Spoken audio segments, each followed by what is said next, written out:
And hello, everybody.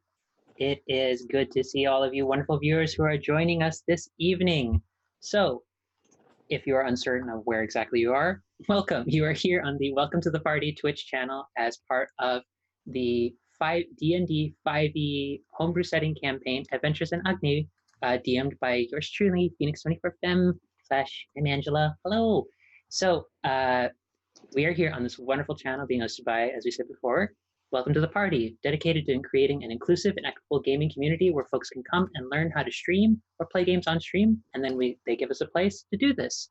So, before we get into introducing our players once again, if you are new to the channel, as I see, we have a rather robust people in chat. Hello, everybody. And so, we need to give a shout out to the wonderful people who make this possible. So, first off, shout out to Devin Rue, one of our lovely sponsors, the maker of fine fantasy maps. You can find all her amazing stuff at rueinc.com. Tabletop Loot, maker of dice, shirts, mugs, and more. Find all their great stuff at tabletoploot.com. And of course, as we have shouted out many times before, So Nerdware, our official merch sponsor. Use the code WELCOME at checkout to get 10% off your next purchase at sonerdware.com. So Nerdware, it's what the nerds wear.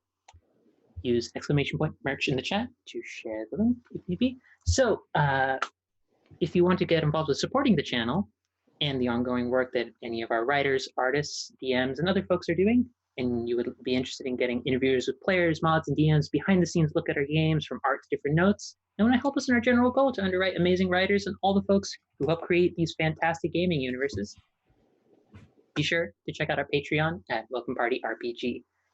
And if you're just interested in getting to know these wonderfully absurd, ridiculous, and I'm sure not chaotic players whatsoever who do not, cause me frustrations and love and happiness every week, join our Discord. We have many amazing folks covering different, on various text channels, covering topics from D&D design to RPG theory to just people chatting and supporting one another. Feel free to check out our Discord and join the wonderful people here at Welcome to the Party. And so, before we launch right back into what is likely going to be an exciting start to our game, we have to introduce our cast of players. So, as we get right back into things, let's start with our resident wonderful knowledge cleric, Fire Ganassi's extreme lovely person, Aletta. Hey, I'm Aletta, and I play Acerla, a Fire Ganassi knowledge cleric. Wonderful. Next up, we are going to go to our spellcasting joke book extraordinaire of the now lentil reposing variety, Mariam. Hi, I am playing Dee Dee, a hobgoblin lore wizard, and the sibling of Paya. Speaking of which, we have our resident bard fiendblock extraordinaire, Paya. Hi, I'm Ant. I play Paya, the hobgoblin themed bardlock multiclass cultist person. I want to be an adventurer, but I just took an arrow to the knee. Damn it! Damn it! Lily, save us from this jumping through the meme archives for a moment. Please help me. I'm Lily, and I play Bo, who is a wild hunt shifter barbarian. Alrighty, and with our last person having introduced themselves,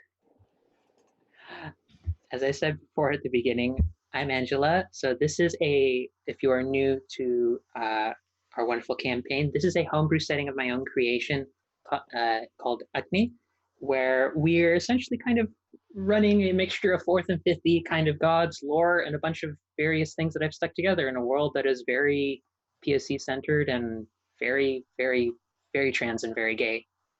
That's probably the tagline I should shoot for in this campaign more often.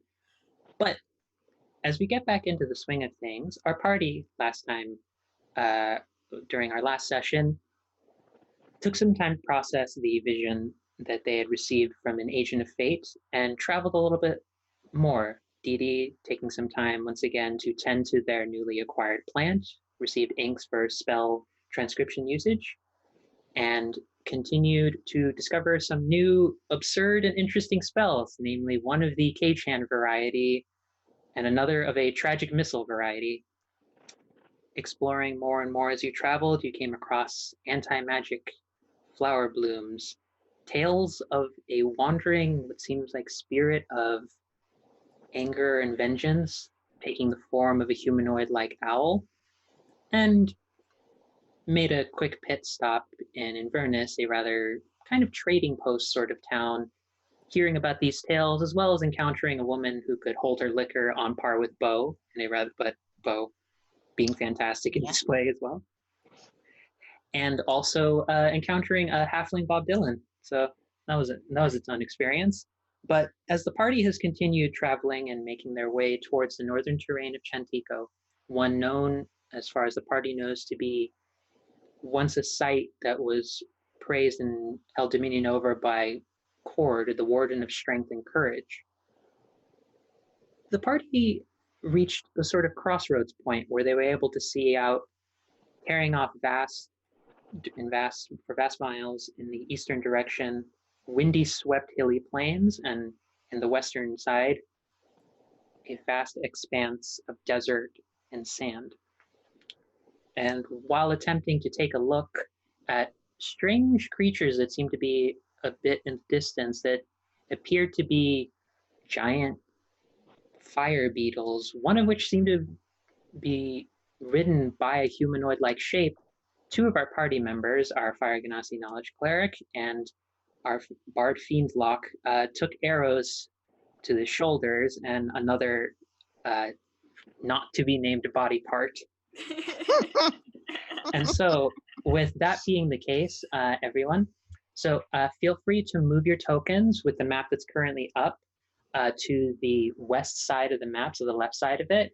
You're roughly along it, and so for context, for what you're seeing on this screen, those two little token figures are what roughly you can make out are two individuals that have initiated this attack, one being what appears to be someone wielding a longbow, hiding amongst these yellow circles, which are treating a sort of high brush shrubbery that they're effectively able to take cover behind, and another, a raging barbarian-like individual with a oddly strong appearance to our Furbolg monk Lapu, who sadly, Gemma, our player Kupo Knight, is not able to join us as they are at SDCC. We love you very much, and we're looking forward to when you come back to play with us more next week. But with that being the case, the purple circles you are seeing, those treat them as effectively the radius of anti-magic lavender blooms. So if your character is anywhere within that radius and you're a spellcaster, your spellcasting is entirely nullified. So bear that in mind when you're positioning yourselves, but move your tokens to the west side of the map, and after you've done that, I'm going to need everyone to roll initiative as combat has now officially begun. So are these squares 5 foot or? They are all 5 foot, all 5 feet.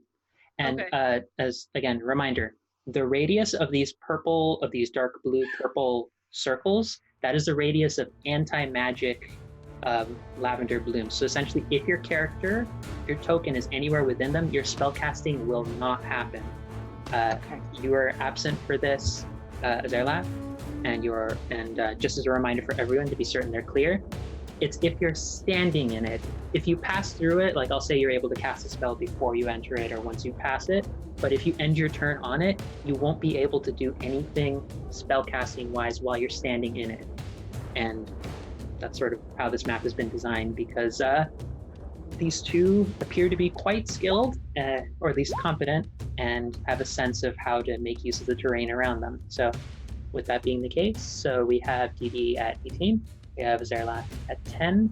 I am going to put a blue right over here. So yes, if everyone wouldn't mind putting their tokens along the left side, just drag it from the characters. We're still on the Griffin map. Oh, you're still on the Griffin map. That explains Yeah, it. I was very confused. Yeah. My apologies. Yeah, That will. Yeah, Okay. I thought the barbarian was like a griffin, and I was No, like, wow, my apologies. Yeah, that's what I was thinking. That was a fault on my end. I thought I'd already changed it. Apologies, Fox. That's on me. I thought I'd already changed it. But yes, everyone arrange yourself on the left side. But again, what you're seeing. Okay, I'm gonna take the higher of your initiative orders. Is there last? Maybe 3. Am I on here? I don't see Bo. You are not. What was your total, Bo?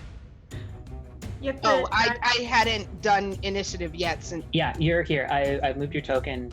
Oh, I around here. see. Okay. Yeah, there you are. And I'm gonna. you can feel free to put yourself wherever you'd like. Just roughly the red line, rectangle, clear straight lines that you're seeing. Those are all the road that you've been following, and the left side is just roughly where you might have been when you were taking a look at the fire beetles.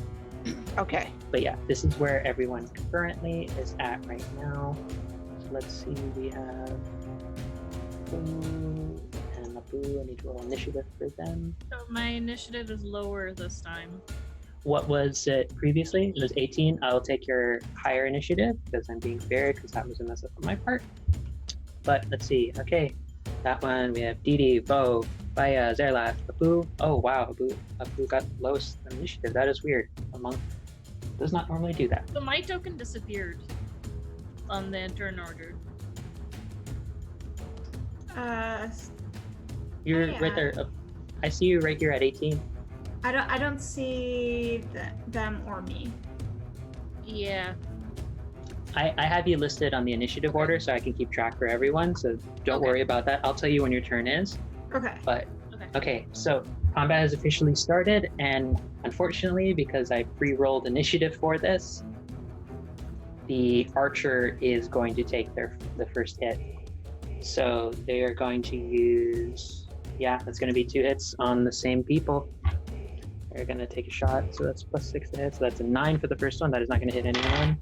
And that is going to be a 25. That is going to be at Azerlath, which I'm pretty certain hits your armor class. Yeah. Oh yeah. That's going to be 7 points of piercing damage to you. Actually, no, 8 points of piercing damage to you, Azerlath. And then the archer is going to 30. And is going to use a bonus action to hide. Okay. And that's going to be it for their turn. Didi, you're up. Okay. I am going to cast. The archer seems to be a bit of a problem, so I'm gonna cast Chill Touch on the. I don't know why I keep doing it, but I'm gonna do it. At some point, I'm gonna roll more than 1 on damage, but I'm gonna try to target the archer with some Chill Touching. Chill Touching. Even with, let's see. Even with that, you did not roll a 1 on damage. That is amazing. And Awesome. Are you actually Didi? Is this actually? Okay, that's going to be 4 points of necrotic damage. Okay, do you want to move at all? Is this area like cover? That area, the purple circles, as a reminder, those are all the anti-magic crystal fields. So if you wander into them, your magic will be entirely nullified as long as you're sitting in it. Okay. Okay, then I'm going to stay where I am. Okay. I will also note, while the archer was able to take the hide action as a bonus action to hide amongst these yellow circles, which are just high enough shrubbery to block eyesight, he rolled a 9, so all of you are able to see him at this point. He's trying to hide, and it's not working out. But is that your turn, Didi? Yep, that is my turn. So, as a heads up, it's going to be the Berserker's turn, but Bo, you're going to be on deck real soon, so let's see how far does Berserker need to go. Yeah, he's got enough movement to get over there. He is going to charge forward right next to Baya, and he is going to make a reckless attack against you. So that's going to be 18 on 1. Hey, someone's stealing my move. Also your movement speed as well. It's 40 feet movement speed. That's going to be a 24 to hit you. Baya, I think that's going to hit you. Yep. Okay, so that is going to be 9 points of slashing damage. You just see this giant, what appears to be already very bloody great axe come down and slash across your front. Okay, I say the word really, and then he catches on fire because I say really as a hellish rebuke. Oh, shoot. Oh, nice. I'm gonna sit That's- at that little bit. Okay, that's gonna be 18 plus. That's gonna be a 19 dex save. Does it danger sense? Okay, so he takes half of 17. So Half of 17. Okay, so that's gonna be 8 points of fire damage as the berserker who you're noticing up close appears to be a raging furbolg of some kind, just decked out in hide armor and with a haircut that's very reminiscent of Lapu's. It's kind of unnerving to see Lapu like very peaceful standing right next to you, and then this one who's like almost frothing at the mouth with rage. But yeah, that's going to be the berserker's turn. Bo, you're up. Okay. You're going to be on Bo deck. is going to move there and attack the berserker dude. She's going to rage. Okay, I was about to say, were you raging or not? Okay. Rage. And she's going to reckless attack also. Because why not? Bear in mind, and this is something that I won't be saying after this point, but this berserker did reckless attack, so you already have advantage on the attack rolls against him until the next turn. So you do not necessarily have to do your reckless attack. Bo would know this, and I'm telling you right now, as a That's freebie. true, you're right. I forgot about that. Yeah. Okay. So, but bear in mind, that's Thank something that Bo would Yes. know. That's what I'm telling I'll you. have to You're only keep getting track it of that, one yeah. time. Okay, so just regular then. So she raged as her Bonus action. bonus action. So this time she only gets one hit with Okay. her hand axe. Oh, why that did it twice, I'm not sure. But the first one was 18 to hit. 18 to hit. That is going to hit him. He does not have a very high armor class. And 8 slashing damage. Yes. All right. And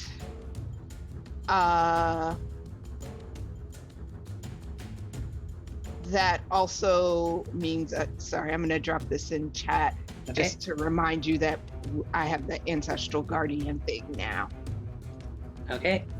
Bo doing what Bo does best, which is being Yep. the absolute tank, Tankiest of tanks.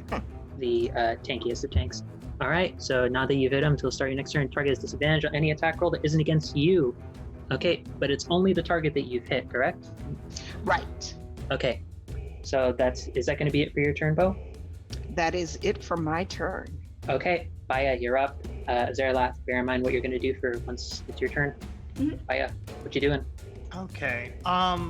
So you're saying I can see that archer, right? You can see the archer. He tried to hide using a bonus action, but unfortunately it did not pan out. Okay, so I'm going to shout at him, sort of over the sound of my friend hacking the other barbarian to pieces. I'm going to shout at him, or whatever. Let's see. I'll say grovel, I think, as my command. Okay. So are you casting command? Yep. Charisma saving throw, I believe. Charisma? Or I could be wrong. I'm trying to read. Might be wisdom, and normally charisma is saved for like Does it say anywhere in the spell? it should. Wisdom, yes. It is wisdom, okay. Alrighty, let's see. That is going to be 14 plus 1. That That's makes it. 15. That makes it. Okay. So unfortunately, why is this acting up like this? Why is my computer setting? Okay, that is weird. Okay, that does not work. Do you want to move? Yeah, I will in that case. Let's see what I can do. Those are both my warlock spell slots. Okay, I'm going to shift over here, staying engaged with the enemy barbarian. Okay. And as a bonus action, I am going to say, Let's finish him off, Lapu, and give Lapu a 1d6 Bardic inspiration? Yep. Okay. All right. With that being the case, it is now going to be our last turn. Okay. I move up here, and then I am going to cast Healing Word on myself. Okay. That's your bonus action. Yep. And then I'm going to cast Sacred Flame on the archer. Okay. What is the DC that they have to meet? 13. Okay. 13. That is going to be 10 plus 4. That's a 14. Okay, that's my turn. Okay. So let's see.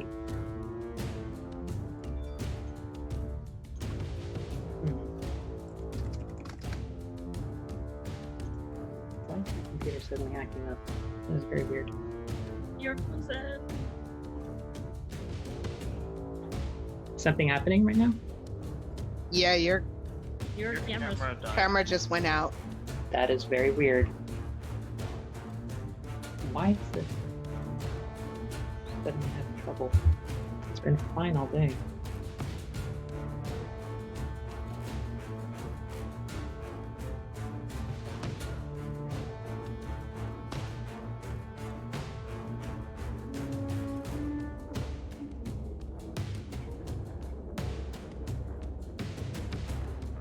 It's a really good still, though. Don't leave us hanging.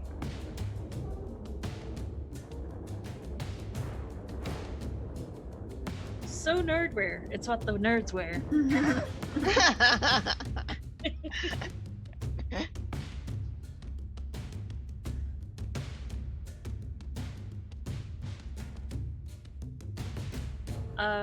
Probably now's a good time. We'll be right back after this break where we unbreak our GM.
Hello again, everybody. As always, if you are following along with the Adventures in Agni bingo sheet, you can check mark one of the spots that says technical issues. We have reached our scheduled technical issue for this session. But no, seriously, slight computer issue on my end. It just suddenly decided to not work, but we'll keep going over that. Quick update. Azerlath did successfully heal himself and attempted to Sacred Flame the Archer. Unfortunately, they've passed it, so now it is moving on to Lapu's turn. Lapu, seeing this person, gonna roll something real quick to see. Yeah. While they look similar in haircut and style to Lapu very clearly notes to the group, I don't know who this is. I don't recognize them. So as far as the group knows in terms of out of character information, it does not appear to be their family member, but they are still unnerved by this, and they are gonna try and go about this best way possible, which is they are gonna do the D&D staple. They're gonna try and hit it. Well, hit the person. So that is with that is definitely a hit. Jesus, that's a hit. And they're going to use their bonus action to also do an unarmed strike because martial arts, because monks hit everything very hard. That is with an 18 definitely going to hit. That is going to be in those conflict damage. Yep. Berserker is taking some hits, but Lapu's going to stay close to try and help spellcasters out, but it is now moving back to the archer's turn. The archer on this one, and also Didi, bear in mind you're going to be up on deck in a second. Okay. If the archer tries to target me, I may try to use shield, so just heads up before you roll damage. Okay. The archer is going to try, and yes, it's going to try and hit you and Azerlath, because spellcasters are what this archer is trying to deal with first. That's going to be a 24 to hit you, Didi. Oh boy. I'm not if a second arrow is coming towards me, then I'll shield. Otherwise, I'll just take the damage. Yeah, the first one with the longbow towards you, Didi, is going to be 6 points of piercing damage, and I'm sorry, Azerlath, but the second one is a natural 20. Ooh. So that's going to be 4, 10. That's 14 points of piercing damage towards you. Ouch. And the archer is going to use a bonus action to hide. Again. Okay. That's going to be it for her turn. Didi, you're up. I am going to 5, 10, 15, 20, 25. As a note, you cannot currently see the archer unless you roll a perception check and see if you can beat it, because they are trying to hide. They are darting back and forth between the different shrubbery. Oh my god, that is just enough to notice the archer. The archer rolled very high on stealth this time. I'm also like moving closer to kind of see if I can, and I am going to ding dong toll the dead. Oh boy. That's that I am pretty certain with a 5 + 1 wisdom, that is not going to save the archer. Oh yeah, that's gonna hurt. That is most definitely gonna hurt the archer. You just hear, out of curiosity, Didi, do you speak Elven at all? Nope. No, you just hear what sounds like very unnecessarily posh swearing. If it was in the morning, just after we had done some stuff, I probably would be. And language is active. Yes, you hear a very unnecessarily posh voice screaming obscenities in Elven. But, okay, so that was your action. Yell back, your mother's a hamster. If you could see the bow curve in slight confusion, and then immediately duck down behind the hiding place, that's what you see. But in Elven, by the way, that was said in Elven. they're very confused. Okay, so Dee Dee, that was your action. That was your movement. Do you have anything I'm bonus done. action? Okay, you're done. Okay, Berserker's turn next. Bo, you're going to be on deck as a heads up. Okay. Okay, so he's getting surrounded, but he is going to try and hit the squishiest thing he can see first, which is well, actually, I'm going to roll for this one to see who he tries to go for. No, he's going to go for Bo. Okay. Reckless. He's ready.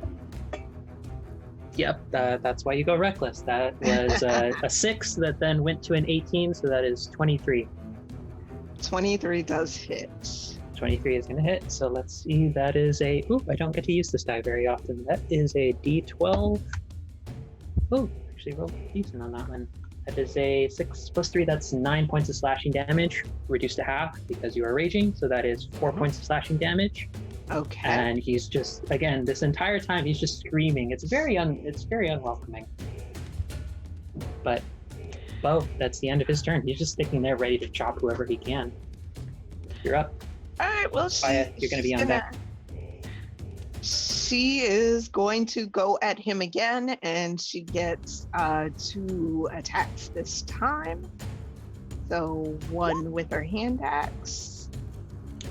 That is definitely 23. going to roll again to see if you get a crit. Okay, you get a 23, so the 23 stands. Okay, and then you can do your second attack, so that's 8 points of slashing damage. And then an 18. An 18. Okay, roll one more time to see if you get a crit. Yeah, the 20, and the 20 does more damage, so I'll take the 20. Yeah, he's taken a lot of hits, and he's just screaming the entire time, but you see his breath is becoming more and more ragged, and he's getting worn out. Okay. All right, that was your action. That was your bonus action. Are you moving? Are you doing anything else? Nope, I'm staying right here. I want to attract all the attention. Okay. With that being the case, Faya, you're up. What are you going to do? I'm going to use the action clause of Find Familiar, since I did cast summon my familiar, so my familiar should still be in the pocket. Yeah. I would like to ping summon it in this position behind the archer, 30 feet from me. Okay. And the moment the familiar appears, I would like to command it to turn invisible and to fly behind the archer. Okay, I will allow that to happen. Okay, so your Find Familiar is pinged invisible near the archer. The archer cannot see. They are currently focused on hiding and trying to avoid the wizard that is casting a giant gong spell at them. And then for the sprite familiar, since the dexterity is 4, I'm just gonna roll their initiative for now, since I don't think I have the sprite character. Yeah, no worries. Just feel free to keep track of that. Oh, Jesus. Yeah, you're going to be getting your turn very close. And then I am going to...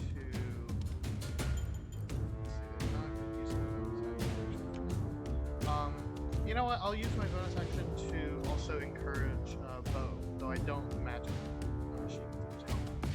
So I'm just going to sort of hum a little bit in Infernal, as I'm mostly paying attention on what my familiar is doing.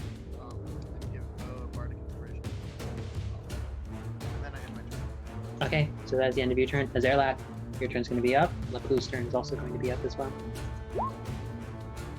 Is Bardic a D4 or D6? D6. Okay. But Azerlat, it's your turn.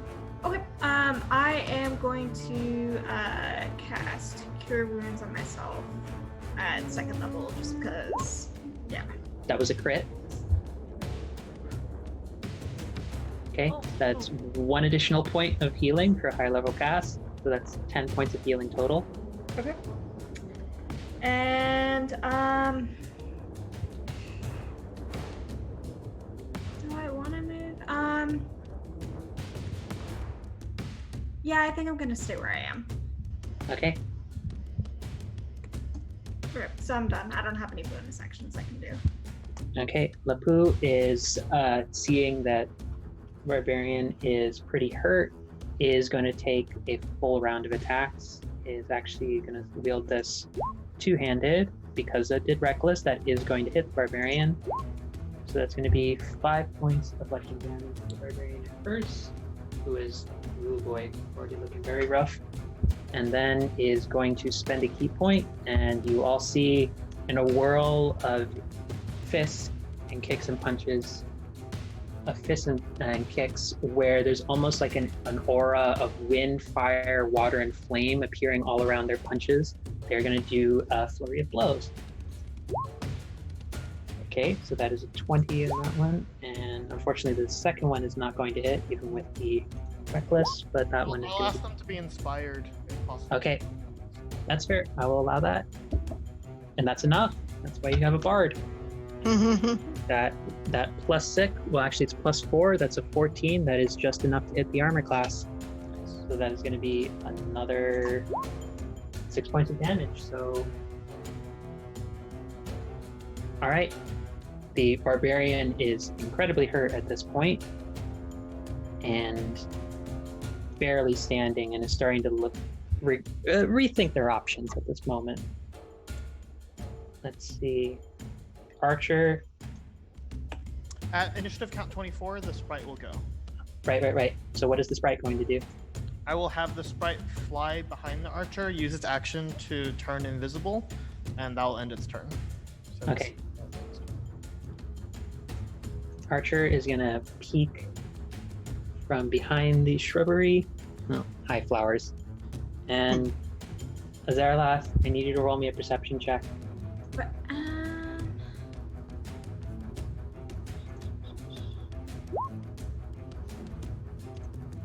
Yeah, no, it's not enough. You don't see the archer attacking you, so the archer has advantage to hit you, which is good because it rolled a 1 and a 20. Not a natural 20, it's 20 total. So that is going to be with the d8 again. Oh, it lucked out. That's only 5 points of piercing damage. With the second attack, though, that is going to be 24 to hit you. So it's going to hit you again. That is going to be 11. It's going to be 11. That's 16 points total of piercing damage. oh yeah, I'm out. Oh no! Fire. You now see Cleric falls to the ground. And the archer is going to run and try and hide behind the shrubbery again. Okay. That's it for the archer's turn. Dee Dee, you're up. I am going to... Let me read what my familiar can do. Can I have my familiar fly up in the sky, like about 50 feet up, and sort of get an aerial view? Yes, you can. And I would say with that, you won't even have to roll, because even at your highest point, even at just like half movement of what your familiar is able to fly, Kawa would be able to give you a clear sense of where to fire. So I'll say that nullifies the stealth they did, which is good because they rolled as 19 again for hiding. Okay, so I'm gonna gong him again. Going to gong him. But instead, I'm going to have them roll an intelligence save. As I say, what? You're scared of poor little old me? You see them shout back in Goblin, definitely not, as they roll an 18 naturally with no addition to their intelligence. Okay. So no damage. Nope. There's just almost like a shaking of the longbow at you and then ducking right back down to hide. And But, your yeah. father smells of elderberries. In Elven. They were raspberries! It is now the Berserker's turn. Bo, you're going to be up on deck. I'm going to roll for this to see if the Berserker has enough sense to run away, because they are in a rage. Yes, they do. They are going to disengage, and they are going to run 40 feet. 40. So the Berserker is running away because they have tried to do their thing, and it's not going so well.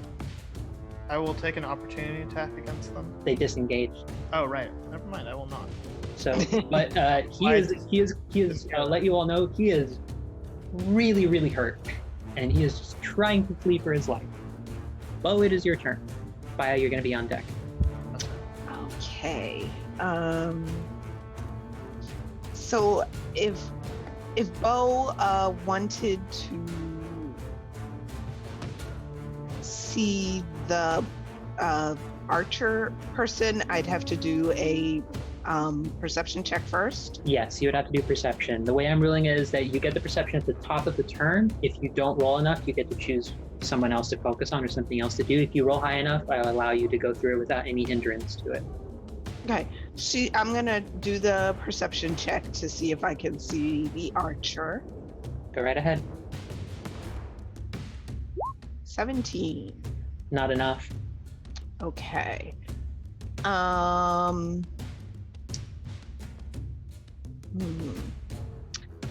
right.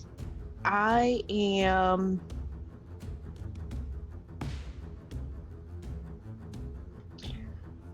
still going to go in this direction because I'm going to say that, I mean, I've at least seen where the arrows are coming from, so I can like run in a direction. Yes, I'll say that's fair enough. You have been seeing, like, Azerlath is just like 10 feet away from you. You have been seeing multiple arrows like firing into their body. Currently, they're not quite porcupine status, but they do have a lot of arrows sticking out of them at this moment. Okay, so I'm gonna send her in that direction then. Okay. Hold on. Right there. Okay. And I think that's it because I need melee range. So yeah, I will say you would be able to. I'll tell you what, because you do have a rough sense of where the arrows have been firing. I will let you roll a D100. Depending on what you roll, I will tell you which direction of these two circles that are effectively standing in for the flowers they're hiding behind, you will charge, because you know they're in one of these two. That much I'll say is clear. I'll let you do that, and you can spend your action to dash and run towards one of those. But okay, that's up to you. Yes, I will actually do that. So okay, D100. So 1 to 50, you'll run to the left one. Okay, you run to the left one. So just put yourself behind the left one. But I'll say you have to spend the action to run, but actually with your dash and with your barbarian speed, you would have enough to get over to them. So yeah, you can be in melee range now at this point. Now that I think about it. Yeah, because I kept forgetting barbarian I have enough speed. space, yeah. Yeah, because you could see them, like with your point of view, you have enough to see them, but that's the end of your turn. Yep, that is. All right, Baya, you're up. So freely I will say, throw down your arms or we will kill you. And the word "you" is imbued with healing power as I use a bardic spell slot to bring Azerlath back up to 4 HP. Okay. I will take the ready action, and the readied action will be to use Grasp Hadar. The trigger will be the moment my sprite's turn ends, and the target will be on the hidden target if I am able to perceive them with either me or my sprite. Would you be able to cast a second spell though? Because you used a level spell as your bonus action, so the only other spell you'd be able to cast in your turn would be. Grasp Hadar is an Eldritch Blast invocation, so it's Eldritch Blast. Oh, you're holding Eldritch. Oh, okay. So I was like, Grasp of Hadar. I keep forgetting that there's like 4 Hadar phrases and spells that are all vaguely the same name. Okay, that's an Eldritch Blast. That's fine. So if you get the trigger is if your sprite is able to see them in any capacity, or when they pop out, you're going to fire Eldritch Blast. Oh, the trigger is just when my sprite's turn ends, no matter what. But okay. I would prefer to be able to see them, but I might not be able to. I might just shoot randomly. You know, Eldritch Blast in the way. That's kind of how things do. That's what Warlocks do. Okay, so that is the end of your turn. You're holding that action. Azerlath, you are not having to make a death saving throw, so you are prone, so it'll take half of your movement to get up. Yeah, I'm going to get up, and I'm going to cure cast Cure Wounds on myself again. That is 2 points. I feel like you took my curse. Yeah. This is not working out so well for our resident fire. Yeah, and I'm just gonna move a little bit, just out of the line of fire. That's probably a good decision. So, Okay, that's it. okay, Abu has a speed of 40. So I'm gonna have them roll perception. Yeah, that's rough times, my friend. Unfortunately, they don't know it. Oh. Aren't the blue ones just anti-magic and not like high grass? Yeah, but Right. but currently Azerlath is behind 2 people. Like the archer would have to get around Bo, and getting around a barbarian is a little bit of a problem. By which I mean it's a big problem. Yeah. So let's see, how much would this total? Yeah, they have. Wow, monks. Abu is gonna burn a key point to use a bonus action to Step of the Wind. So they're going to just all the way across the map. And yeah, they are now in range of the archer on the other end. The archer is suddenly looking very frightened. However, that is a crit fail on the attack. The archer parries Lapu's quarterstaff attack. So, yep, archer's not. Initiative 24. Oh, that's true. On initiative IRB. 24, the sprite will fly over. It has a fly speed of 40 feet, so the archer should not have left. Nope. And I imagine since like 2 people are now like attacking the archer, that the archer is somewhat more visible. But I will also Yes, I will say at this point with Bo raging, charging on one end, Lapu, like, Baya, you just turn and there's like, it's almost Looney Tune-esque dust cloud in the form of where Lapu was, like being around Bira again. Okay. I still wish that in character I could have watched this cartoon, but in the meantime, my sprite is just going to I'm not gonna my sprite is going to basically like land on their face, and I'm gonna use Heart Sight. I would like them to make a charisma decision. Wow, I have never heard of this ability before. We're gonna see what happens. So that is unfortunately natural 13. All right, in that case, I still get to know their current emotional state telepathically, since the sprite is within 100 feet of me. Panicky, scared, turning to both sides, sees a very tall furry boy on one end and sees a raging shifter on the other end, and is like, oh god, this is bad, this is bad. We just wanted to rob these people and get money. This is bad. Any impression of surrender? No, just the impression of run is their main thought. Time to grasp Hadar then. I say, I warned you, and then I'm going to cast Eldritch Blast to grasp Hadar. So here's the fun thing. Grasp Hadar and also the other version that pushes people, as long as they're a creature, you just get to drag them. The weight doesn't play a part. And you mentioned that there's a bush between me and them, so I would like to drag them through the bush. Ooh, yeah. So your damage goes through, so the archer is going to take the 5 points, which this archer has not been taking a lot of damage throughout this fight. This is one of the first hits after the DD damage. Actually, it's all been DD damage. And yeah, I'll say just for the hell of it, they get dragged 10 feet closer to you. And also I'm going to give them another, let's say, d6 of piercing damage from getting cut up by the flowers and plants and the thorns. That is a 1, so they take 1 additional damage. I'll say, you're in a bush now. Please give up. Did you want this to be your day? Getting dragged through a bush? So bushy-tailed and bright-eyed. Yeah, this archer is not having a fun day. However, you did actually do them a favor, because they are no longer in attack of opportunity range of either the barbarian and Lapu. That's true. So the archer, however, I will say that doing that, it doesn't say knock prone, but I'm going to say with the bushes there, they did get knocked prone, so they're going to use half their movement to get up. They're not in range of anyone, and you're just going to hear them call out in Giant to their buddy, which Lapu, and if anyone else speaks Giant, will understand. Comprehend languages. So Didi, you understand it as, we are running, it's bad, it's very bad. So 15, 20, 25, 30, 35, 40, 45. The archer is running, because they are gonna, the archer is gonna use their base movement, use a bonus action to dash, and then they're just gonna take 2 pot shots as they leave. Because petty.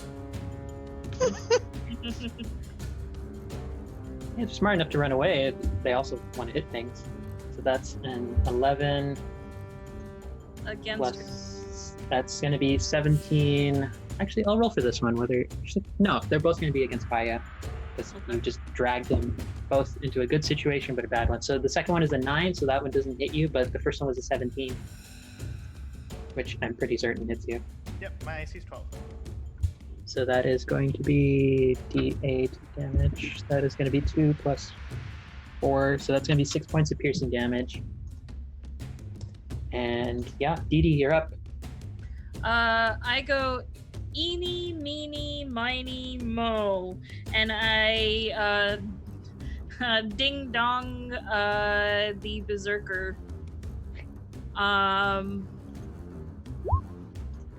Okay. Spell save. That is a 19 naturally.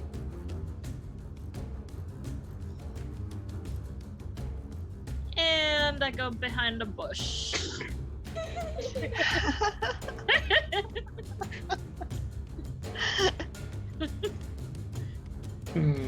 Great. It is now the berserker's turn, and Bo, you're going to be up on deck. Mm-hmm. I'm going to roll because he's still raging. Wait. See what he decides to do. Oh, no. Well, he's not exactly the brightest person. He's in charge of Didi. Reckless. That's 21. I roll. If he did 1 to 10, he was fleeing higher. He's just going to stick around and hit somebody. I rolled a 17. I am going to cast a shield. It's still going to hit because it's just enough to hit, but just for the other attacks. So my AC is now 9. Oh, wait, sorry. The Berserker only gets 1 attack. You would know this because you've seen. The Berserker has only been getting 1 attack. It's just been reckless the entire time. 17? Actually, it's going to miss because shield will protect it and make it a 19. The first one with reckless was a 16 plus 5, so that's 21. The second one was 17. Then the second one will miss. No, I'm saying reckless, so they would be at advantage. So the first one it rolled would have been a natural 16 plus 5, so 21 would have been the hit, and the second one would have gotten to 17. So with advantage, 21 is what the final one. You would know this, so you wouldn't necessarily waste a spell to try and shield. Yeah. Okay. But that is going to be. What is that? That is not. Cannot read my own dice, and I thought the purpose of me having this dice was to make it easier. That's 12 points of slashing damage at you, Didi. Ow. Ouch. It's a berserker. Oh, but wait. Oh no, Bo. You know what? Yeah. I don't think you hit him last turn though, because it's until the end of the next turn, and he's had a turn away from you. That's true. And either way, it would have just put you at even, and your first roll was still that 21. Yeah. Bo, it is your turn. It's Berserker. He's looking real rough, and he's looking like he's just trying to take something out. Yeah, well, he should have just run away, dude.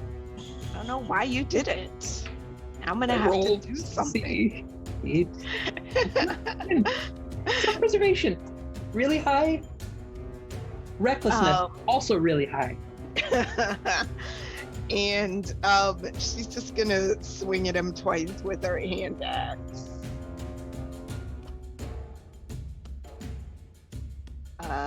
Just roll it. Like it's not going to be very hard to hit him. We'll see. Out of character, he has an AC of 13. Roll again because you have advantage on him because he did reckless. Oh, That nice. hits. Okay. He's- So 5 It's for not the good. first one. All right, second one. That's Oh, it's a crit. so. Before I ask the all-important question, I'm going to ask a further one. Are you going for lethal or non-lethal damage? So I do think Bo kind of has a bit of a sense of honor, having been a former soldier. So I'm gonna say non-lethal. He was running away at first, like they were retreating, and she doesn't really understand why he came back, but she's willing to, show some mercy. Okay, then describe in detail how you knock the ever-loving fuck out of this raging furbolg berserker. So I think with her first swipe, she would have tried to hit him with like the flat of her hand axe blade. So she would have gone like that.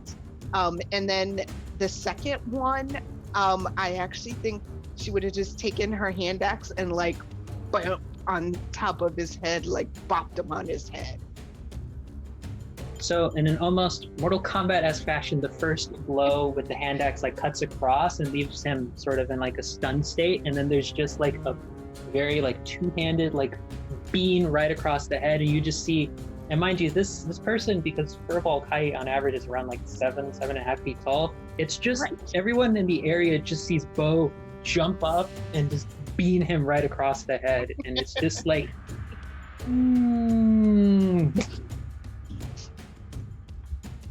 So yeah, he's effectively out of combat now. I'm gonna delete him from the map, but he's not dead. He's just out of combat. Faya, you're up because Bo has just knocked somebody out.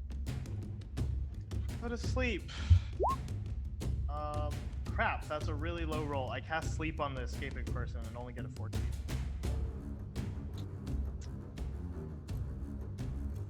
Huh. How much was it? It was 14? 14 is like total health, so if he has more than 14, he doesn't fall asleep. Yeah, sorry. He's just Okay. like starts to take effect. Also, I don't know. He's half elf. I don't think half elves can be put to sleep. No. They can't. Nope. Well, Although I would say, Faya, roll me an intelligence check real quick. sure. 4.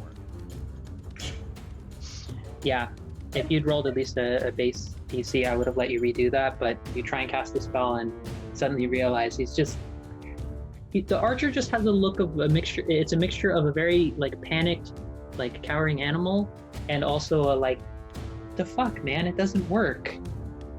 Like it has started to like run away and like turns around and is just like doing one of these motions and is like, elf, cannot sleep. Okay. And then remembering he's surrounded by people. Then I'm going to. Sure, I'll run 30 feet this way. And I'll say, your companion's down, And if you keep running, then we can keep chasing you, or you can drop your weapons and both of you can live through this. But I'm also out of actions, so I'm going to end my turn there. Yeah. Roll me persuasion. At this point, I'm just sort of, like, from my perspective, I'm just like, patron, why are none of your spells any good?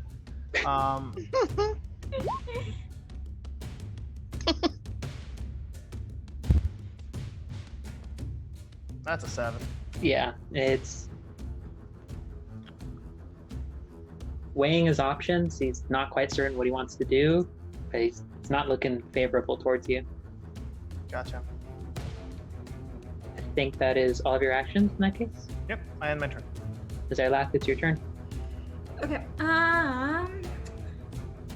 So, is the archer hiding still behind the? No, thing? he is not hiding. Even though he's Okay. behind the shrubbery, he's in full panic mode. He is not hiding anything. He's just like, he's doing one of these at this moment. Like he's in that mode of like, must flee, must run from barbarian and monk Okay.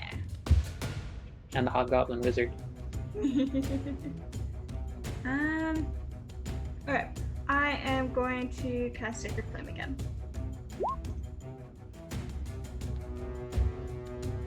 He actually fails that one. Okay. So yeah, it's 3 damage. Okay. I'm also gonna move a little closer to my companions. Okay. Closer to the meat shields. No, actually, no. Closer to the people who can protect me is probably more accurate. Yeah. Let's see. Because monk.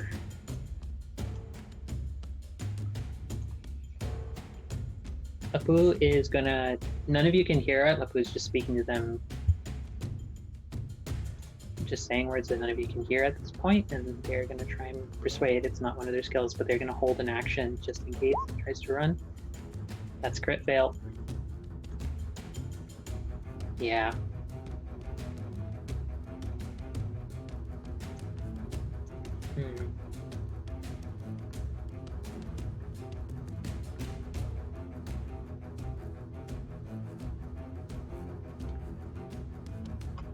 Yeah, they're just gonna try and grapple him in that case. Which I believe is gonna be. Oh, I thought you said they're holding their action. No, right. Never mind. You're right.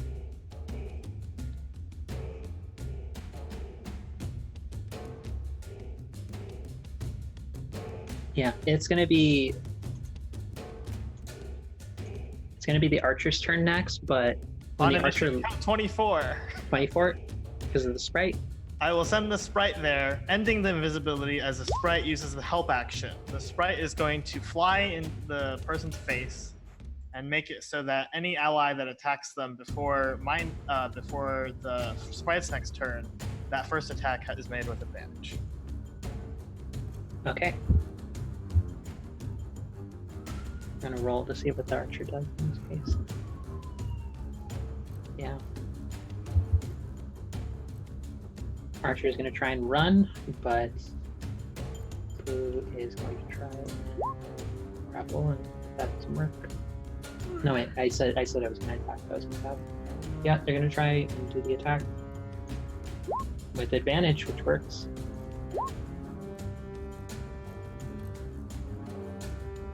Yeah, that is, I'm going to say that is actually enough to knock them out.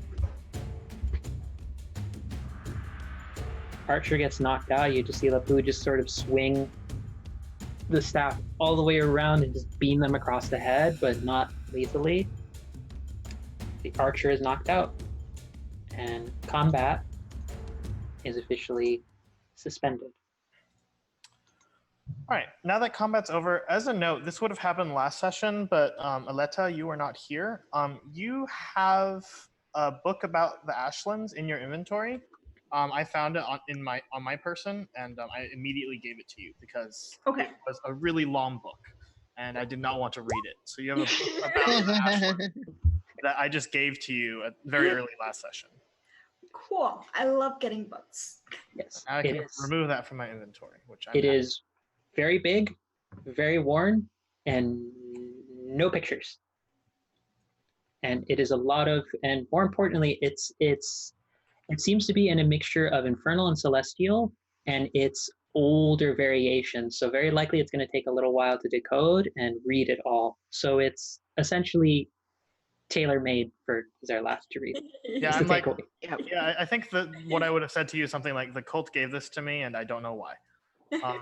In the current time, not in last session, I will I will realize that I don't seem to have rope. Do scholars packs contain rope? Does anybody know? Inquiring. No. Explorer's pack, Dungeoneer's pack are, I think, the only ones I know of that actually have rope. I have an explorer's pack. Well, while you're dealing with the other criminal, I suppose I will walk up, ask Lapu if they have rope, and if they don't, I will just use my belt to tie up this person's hands. They do have rope. They have hempen rope. Awesome. I will also divest the person of any weapons upon their body, that being the bow, hopefully. Yes. You also find that they had a short sword on their person as well. Cool. Short sword and short bow, I guess, or long bow? Long bow.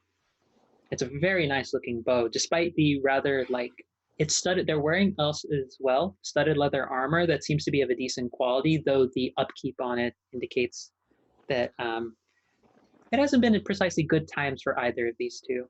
Yeah, I try to draw the longbow and discover that I need training for that, and I am not trained in how to do that. So for me, it's a harp. Well, we can exchange that in a bit, but yeah. Oh, I already have one, so it would just be for selling. Okay, what a flex. I use the longbow as an instrument that I cannot play for now. And I'm like, do you have the other person secured?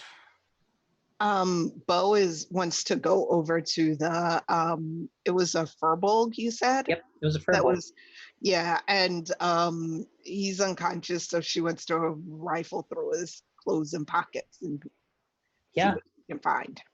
You find I'm not even going to make you roll like investigation on this because he's knocked out. It's silly to make you roll for the actual thing. You find about 250 gold in like various bits of jewelry and materials. And Didi, random question: do you have magic missile? No, I have tragic missile. Yeah. Do you have identify as a spell? Yes, I do, and I can cast it as a ritual. Okay. We'll say that there is a spell scroll that was tucked with on his person. That is that you or Azerlath would be able to. Yeah, you would be able to take a look at it, and both of you recognize the arcane runes and insignias on it as the materials for magic missile. Yeah, Bo would pick up the scroll with writing on it and immediately hand it to either Azerlath or Didi, whoever is closest at the moment. That would be me. It's like, we both want it. I mean, I'm okay with sticking to setting things on fire. Do you the question I would ask is do you have identify prepared? I do, and I have it as a ritual too. Okay. Knowledge cleric. Yeah. The other thing I would ask is can you cast it? I have no idea. I think it's an arcane. Like, it's more that Azerlath, because of your particular like clerical bent, you tend to recognize a lot of arcane materials pretty easily, but you can't necessarily cast it. You're just more like, oh yeah, I know what that sign says. It's like, can you write this? No, I don't know how to write this language. I just know what that says. It's like me in Arabic. Yes. But yeah, Edie, you would be able to read it and cast it as well. You see like stars and like stars show up in my eyes of like spells, and I have freshly brewed ink. This is my morning routine. I go to my potted plant, I tend to it, I take care of it, I get the ink, I make my spells, and then I cast fire everywhere. Did any of you react to like the question I asked of do you have them secured, or have you just been looting this person? I think Bo has just been like ignoring the question and looting the person. Hello. So yeah, so like after she's also taken the money and like intends to like, you know, split that between everybody. She's not just gonna like pocket it and be like, oh, Okay. Going in there. Honestly, with the spell, I wouldn't even have noticed the money. But so Bo does have a rope. She could tie this person up, but also she's kind of like, I don't know if I want to leave my rope here. No, we're going to talk to them. Just tie them up for now. You can get the rope back. You don't have to put it. She's like, okay. So she takes out the rope and, trusses up the fur ball. Paya begins slapping the fuck out of the half-elf to wake the half-elf up. Ow, ow, ow, ow, ow. Hello. You have been caught, as somewhat predicted. Okay, here's the thing. I don't know why Alfie ran back at you. Occasionally, he gets a little lost in that rage and he just starts doing things that aren't ideal. It was not supposed to go this way. I'm going to slap him and I'm going to say, you were planning to rob us because this guy can feel your emotions. And I'm going to indicate the little sprite hovering around. You know what? Enough of that. You speak a lot of languages. You speak more languages than any. What is this person doing? They're like they think the sprite is still there, so they're trying to swat at it. Well, they're tied up, so they cannot do this. Oh, right. So I tell them to stop breaking the laws of physics. And once they have, I will keep talking to them. You don't know what I can do. You don't know what I can do. You don't know what the DM is allowed to have happen in this world. You don't know how. This is not a DM. No, sorry, I forgot about that. So yeah, but they are just like they're doing one of these sorts of things where they're just like bothered by the sprite being on their head. I'm gonna telepathically tell the sprite to land back on my shoulder. So I don't speak all the languages you spoke, but somehow in the course of that one fight, you managed to go through like 3 languages, one of which was Goblin. Where did you learn all this stuff? And why does somebody who knows so much about the world devolve to thievery on the road? 1, knowing things and getting paid for things, not the same thing. 2, easier work, usually easier people to rob, and mostly don't put up a fight once they get good shots. 3, honestly kind of just hired into this for this gig. This one was just more to see whoever was coming over here, because normally a lot of tourists, the kind of types, go by here and who pay attention to the Beatles. Wait, stop. Who hired you? The sprite lands back on them. Don't lie. I can tell. Not lying, just very uncomfortable with a sprite on my head. Too bad. You tried to rob us. Who hired you? Mathura hired me. Is that a name I recognize? No, it's not a name really anyone would recognize. And they're just like, I mean, being entirely honest, you don't really want to pick a fight with a really tall, really muscly, axe-wielding dragonborn. It's not really a thing you want to do. It's especially when he shoots lightning at you. How much did he pay you to watch this road for him? Well, you gotta understand, it's not the watching the road part, it's just the making sure not more people head up north. It's more of that. How much did he pay you? Well, we're allowed to take from whatever folks we were able to rob, and if we managed to stop anyone who seemed particularly strong, you'd put in 300 gold apiece. Shit. That's a lot. I can't match that.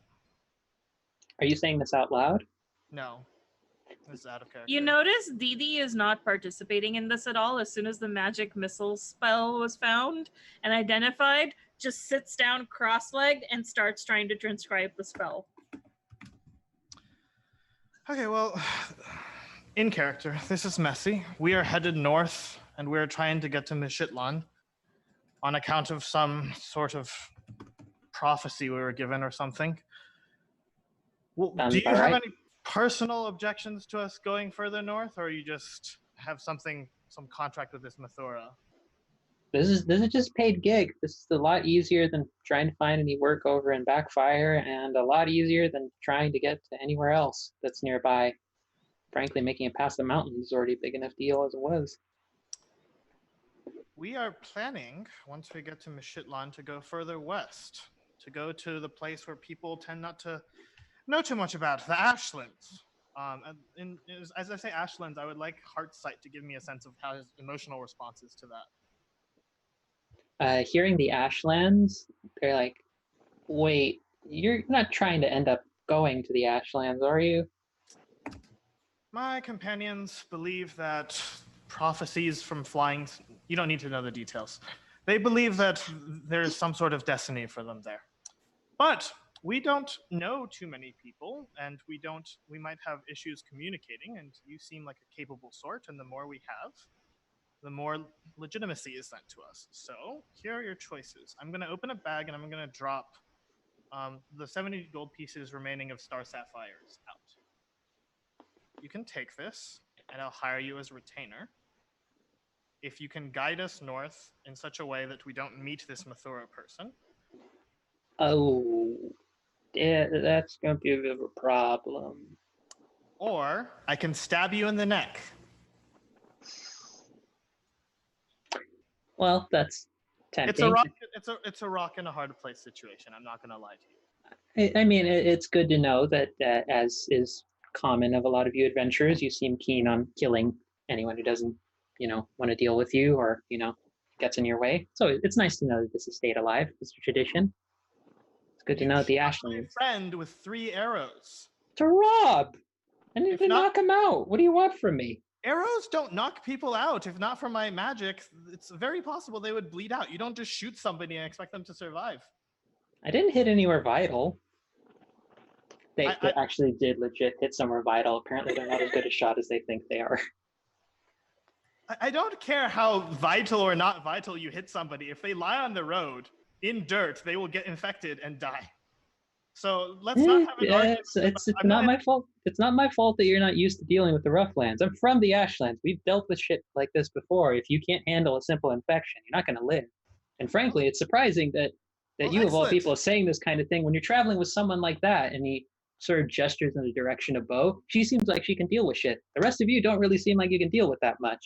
But fine, I'll take the money and I'll lead you through. But most of the reason that you're not going to be able to get out of the situation with Thura is that you don't understand what's happening up north. Mathura's not just someone you get around. Mathura's got people behind him. Okay, we need to figure out who Mathura is, apparently. Hey, gang, any of you know anything about Mathura or, read any books about him? I'm going to give Surlath this look that suggests that I just think that maybe in all their studies, politics somehow, because I certainly don't. He in a very mocking sort of way, mimics your exact movements. And he's like, hey, Fire Cleric, do you want to try and tell me the details that I just finished telling your friend about, tall dragonborn who's breathes lightning? I feel like that's more pertinent information more than anything else. But your friend would like you to tell me what I just told him. He's still tied up, by the way. Yeah, that's great. He's giving you shit the entire time. That's fine. We're adventurers. How much is apparent? Any insights from gang? What? The Mathura before. We're not that far from. I'm gonna just drag him over so that we're closer, since apparently nobody. Notice I am completely engrossed, and I'm sort of like, "What was that, brother? What? Yeah." I would like to grapple the archer and go to a Surlath, because I think a Surlath might know something, and if they don't, then I'm lost. But I come from a cult commune, and a Surlath is a knowledge person. Is there a check I can make for that? I'd say roll history. Okay. Can I drag the person with me, Angela? You can. I was going to say it would be a check normally, but they're already tied up, so it's like they can't really resist that much. I'll say with the 15 is their last. The name in particular doesn't give you any sort of information.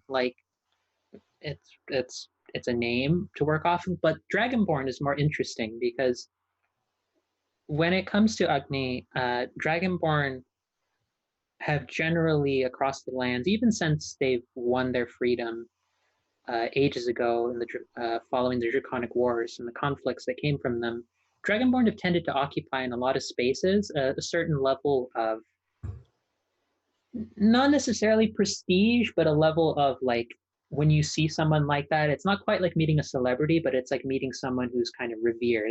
Think of it sort of on par socially as like meeting a priest, though not necessarily like in a holy direction. They're very much just people who have oftentimes taken up very holy positions or have been on the front lines, oftentimes serving as paladins or warriors for generally good oriented causes. But as with any other races, some folks do crime, some folks get into conflicts or serve more bloody or violent ends. But for the most part, Dragonborn have tended to, up until this point, had a positive association with them of like when you meet one, it's like meeting someone who deserves a certain level of baseline respect, at least in the eyes of how they're treated socially. So to hear the description of someone who, by all accounts, seems quite inclined towards violent means of solving their issues, or at least quite inclined towards bloodthirsty means, is a little unnerving, because that's, even with the history of some folks doing soldier work, a lot of it has tended to, in their minds, be for justified reasons.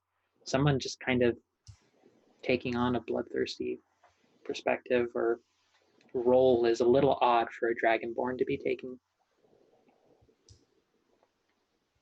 You would be able to convey that to the party, so you do not have to re-explain that. What?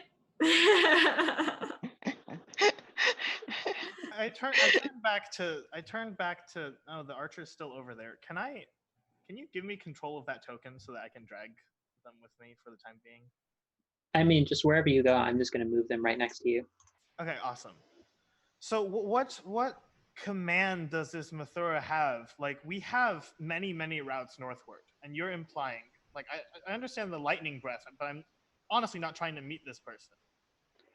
Do they have like a very good border patrol all over Garuda and all over Chantico? No, like the thing you got to understand is that there's a lot of guys over there. And I mean a lot of guys who, And they or all at work least for Mathura?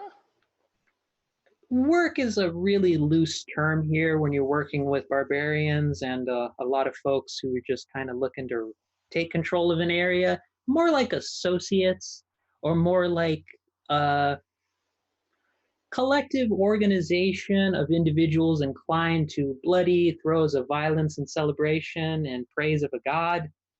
It's a little more accurate to the Freelance situation. contractors. See, they get it. See, You're getting 300 gold per head. That's not an association. That's a very significant investment. he appears to be sensible enough to actually pay people occasionally, but frankly, a lot of it is just I want to be on good terms with them. The money is real nice, plus getting to just steal from folk is good, but honestly, it's just more I don't want to deal with the guy. It's not exactly someone you want to mess with. And frankly, guy wielding an axe that's about the size of himself is not someone I want to be in bad books with. That makes sense. Is there a way to head west and north that avoids this large amount of guys, as you put it? Let me put it to you this way. A lot of Chantico, there's still people living there. These guys have just sort of taken over the whole area, though. Like, there's different groups of them. Maybe you could break them up like small bits at a time. But most of it really comes down to Mathura's got some folks backing him, and Chantico, by all accounts, has got some level of occupation. Folks have been trying to resist, and folks have been just trying to keep away from him and mostly come out at night at this point, because most of them just tend to devolve into some kind of like revelry at night and enjoy themselves. I don't know the details. I don't try and talk to the guy or know them. I just want to get paid, steal things from people, and get out of here. Sure. All right, you hold tight. I turn to the group and I say, DD, we need to actually talk about our plans. Can you What? hold off on the scribing? You see me sort of lick my finger, sort of thumb a page, and then find something, maybe my quill, stick it in the book, close it and go, okay, what? So there's this Mathura person that what's Who? a dragonborn, suffice to say, some sort of warlord. What was your name? I turned back to the tied up person. I didn't ask you, but I suppose now I should. We're going to have some sort of working relationship. Martin. Marty, if you want to be cordial, but I don't know if I want to be cordial with people who just, tied me up, beamed me out, and threatened to kill me about. Well, you can't obviously look at his watch, but he does the expression of looking down his hand 15 seconds ago. But yeah, Martin. Whoa. I feel as if you attacked us first. You seem pretty oblivious. You fell for the same exact thing everyone else has. This is just. And also, I'm pretty upset that you implied that barbarians can't have a friend group. Ring his bell. It's less that you can't have a friend group. It's that this particular group isn't inclined to friend group. You ever been around a horde of half naked, screaming, angry, muscly men with very pale skin, all swinging great axes at you? It's not a collective designed to give you friends. That was kind of the town I grew up in, but okay. I'm gonna bring the rope around so that it's like a loose gag. It's not a gag. If Martin wants to talk around the gag, people to, but it's my way of being oh my god, this is annoying. Right, so Martin says that, and bear in mind, Martin does not have any particular reason to bear us goodwill right now, that there is some sort of barbarian who apparently has enough of Chenchico under control that if we head there, he's going to notice. He apparently has enough money, so he has enough resources to pay people 300 gold per head for just anybody they even stop bringing there, no matter who they are. And apparently, according to Martin, he honors his agreement. I thought we only found 250 gold stiffing them. Well, maybe they have more gold. I'm not particularly concerned about getting wealthy right now, since we're trying to get away as quickly as possible, but they might have a lair with some more gold in it if we're interested in wealth. But I'm worried about... I got this and I back my little plant. I look at the ink plant and I'm just I'd forgotten and I didn't want to remember. Okay, so so do we still want to go? Because I forget whose aspect of the coital prophecy was this, but I think it was yours, Bo? Yeah. And mine. Oh, both of you have Tico things. Okay. So do you still want to go there? It still seems like an option that's at least civilization. Because I don't think this person's also that much of a barbarian as this Martin's implying. Because they have to have some sense of logistical management if they were able to take over a region large as what we're running away from. So do we have an updated plan, or do we want to still forge north and see if we can get past them? Well, everywhere's scary. I mean, the only place I don't want to be is where we came from. And I'm not talking about Avis. I'm talking about where we came from, brother. Yes, I don't want to go back to the cult either, and yes. So has Baya and Didi actually told us out loud where you came from, what region? I thought you bailed us out, so you would know. Yeah, you would know, but we haven't met. I think that was later on the road, right? Wasn't it? You got me out of the compound. Oh, okay. You. Okay. No, I did forget that part of it. Bo knows this. Lily is remembering this. It's also late. So yeah, I mean, I guess as long as we don't go back there. Brother. What was Didi's goal in going north? I think that was some sort of a forge and a person's name who would help in finding out a way to break a pact. Okay.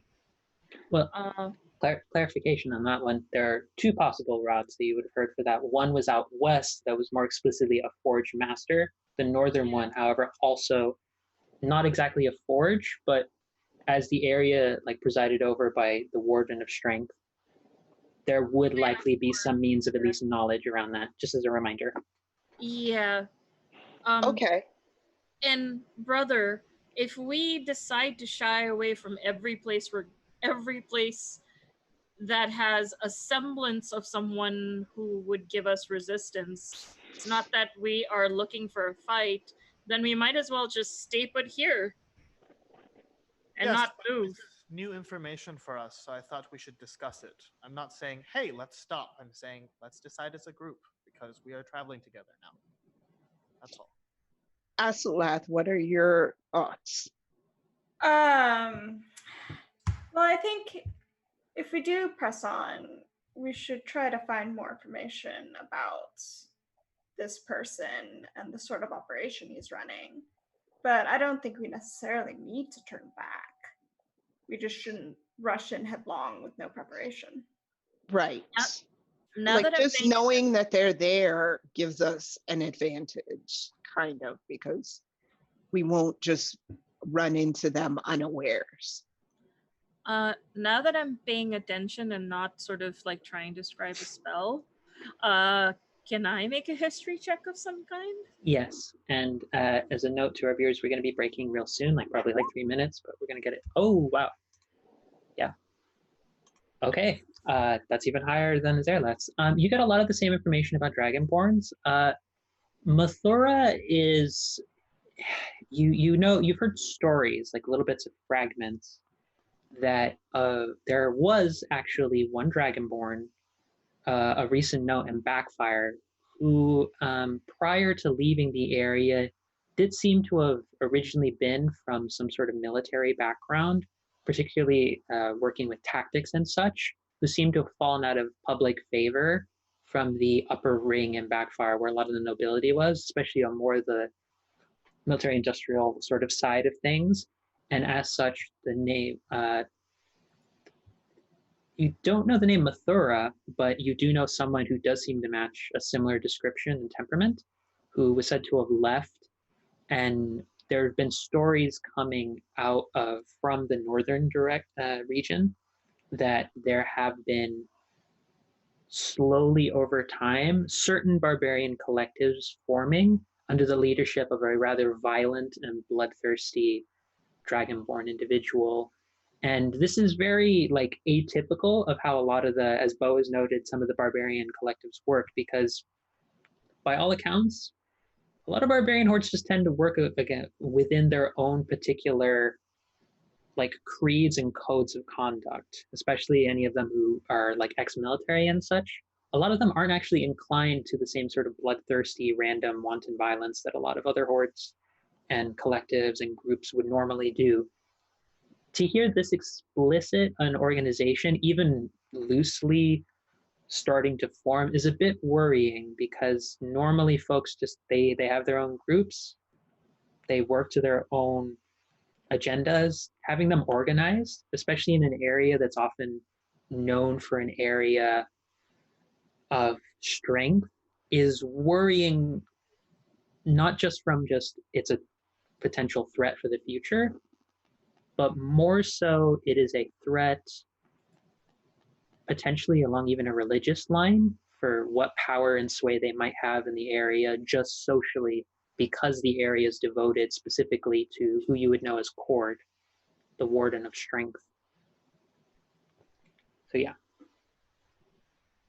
And at about this point, everyone, I'm going to call for a break right here, but the last thing you're all hearing is Bo, probably because you were the closest to him when he got knocked out, you start hearing the Furbolg stirring. And he's like, Marty, I don't feel good. Marty? Oh, hi, everybody. How's it going? Hi. And that's where we're going to take the break. So we're going to be back in about 10 minutes, everyone. So We hope to see you when we return and resolve more of the situation with our Berserker Furbolg and our very sassy and self-absorbed archer friend Marty. So see you soon, everybody.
And welcome back, everybody. So, if you are joining us just at this time now, we are getting back into the swing of things as our party has been interrogating a rather charming half-elf fellow by the name of Martin, who doesn't appreciate being tied up and the whole nearly being threatened to die and all that.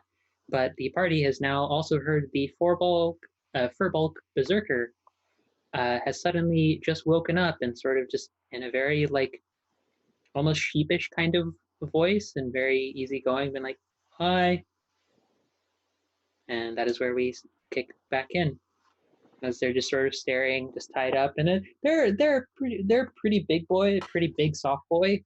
And they're just like, "Hi." Do you want to continue the conversation, or do you want to involve new friend in the conversation? You're saying this to Martin? No, I'm not talking to Martin. No way. I'm talking to the party. Oh, you're talking to Marty. No, Well, I'm talking to the party. Oh, you're talking to the Party. party. I heard Marty. Continue. So you're saying this to the party. Puns about Marty, I will just stab him. I am willing to do that for out of character reasons. I mean, so the Furbolg is tied up, right? And Bo is standing over them with one of her hand axes just like casually like in her hand. And I think she's gonna be like, so what was that all about? Well, I just kind of like hitting stuff, and Marty usually knows the right way to go and do stuff, so I just kind of follow him. He always treats me really nice. Do I get any pride or guilt coming off of Marty? Like, is Marty agreeing with this? My sprite's still on Marty. Marty's just like it's you get the equivalent emotionally of like a yep, that's my boy. Pius gonna sit on the ground for a bit, I think.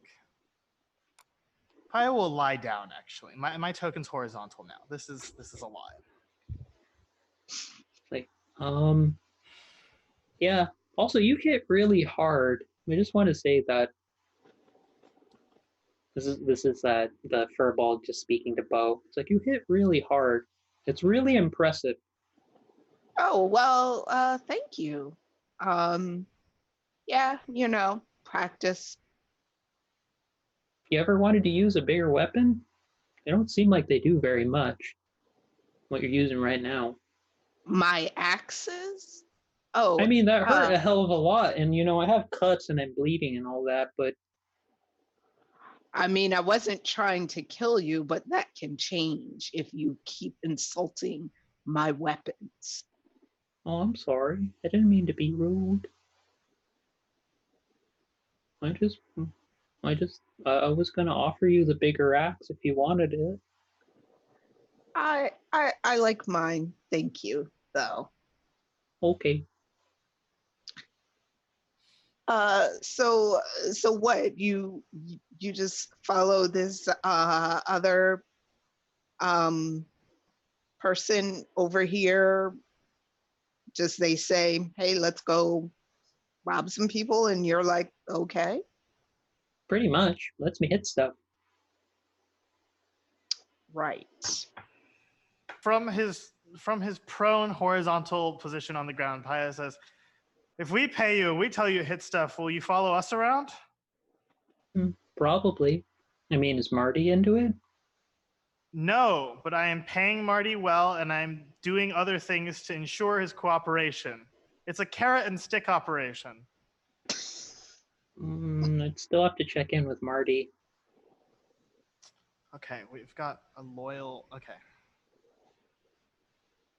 Paya is sad. I will catapult what are we doing? my staff at them to be like, that's the stick.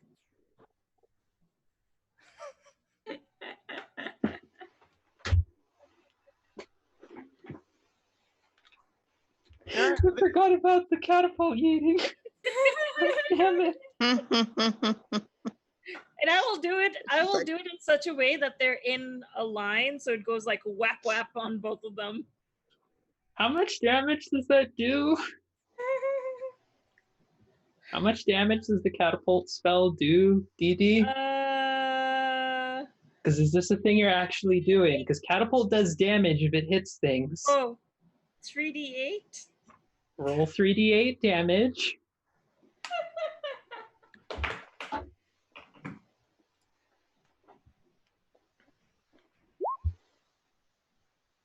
Whoops.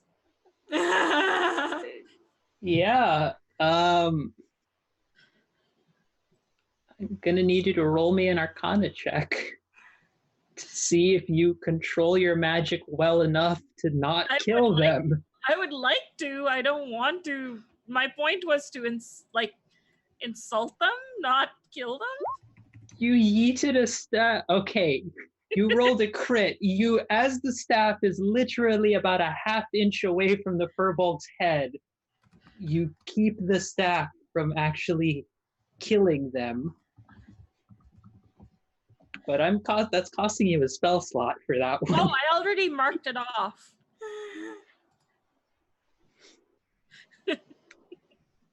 First, we had yeeting a staff. I've come from another game where someone has yeeted a corpse, and now we've almost gotten to a situation where a yeeting staff has created another yeeted corpse. 2 corpses. Yeah. 2. To properly express There's a frustration. theme here. To properly express frustration, Paya is going to do a headstand. I would like to be upside down now. Okay, great. So I'm not going to roll you a check. I have you roll a check because I'm just going to say your patron. Also, you hear in your head your patrons express the same level of frustration and just magically helps keep you up. So you are being magically supported by your patron to do a headstand. Sure. Mhm. You two talk then. Like we need to get going, and we seem to be fairly committed to be going further north. So look, I'm gonna ungag you and I'm gonna untie you, right? If you come with us, you want your weapons. If you come with us, we'll pay you. You try to guide us in a safe way. If you don't want to, we can do this whole song and dance again. And if you want to run away, and you will not get very far. Okay. I am going to untie Martin, and I'm going to give the rope back to Lapu. I'm going to say, you two talk out whatever like it takes to work out what exactly you're doing. You know your options. And apparently, for some reason, you are the brains of this group. And I give the half elf a sort of half-hearted shove towards the Furbolg. Okay. So do you leave the two of them to talk? No, I just headstand near them. Yeah. If you I mean, the headstand- Furbolg's still tied up, right? Yeah, Like, the Furbolg until Bo tells me that the Furbolg is untied, the Okay. Furbolg is just there. He's had a rather like kind of low, somewhat dopey-ish kind of smile the entire time. Like after like it seemed like you didn't feel like too offended by him offering the great axe to you because he didn't understand that he had upset you until later. But he smiled when like it seemed like you weren't too mad afterwards. Like he just seemed pleasant. Yeah, so Bo will step back so they have like 5 feet of privacy. That is it. She's not going any further. Paya grants 0 privacy. Okay. There's a crow sitting on one person's shoulder and a sprite on the other, I imagine.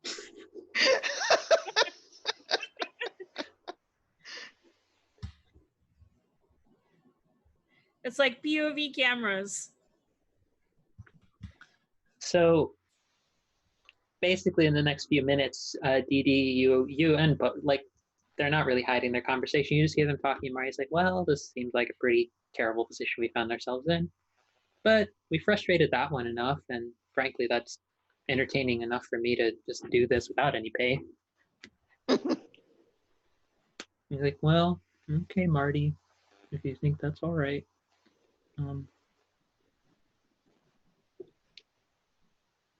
you think she'll be my friend if I ask her to be?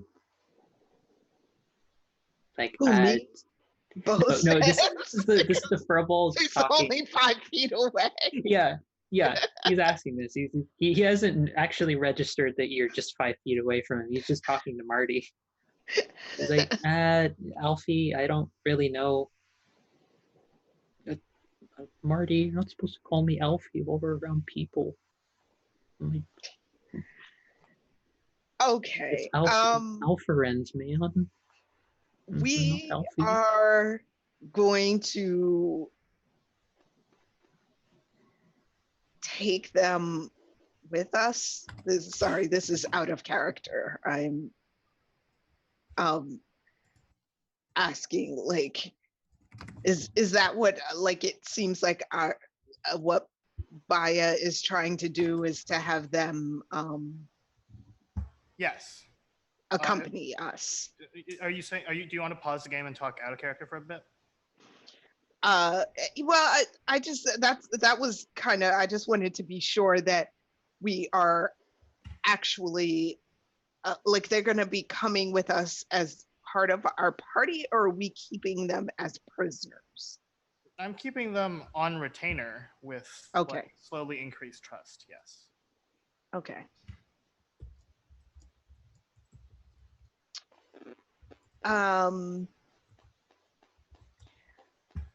Look, Bo says, I'm not promising any kind of friendship at the moment, because it really was like only a few minutes ago when you were attacking us.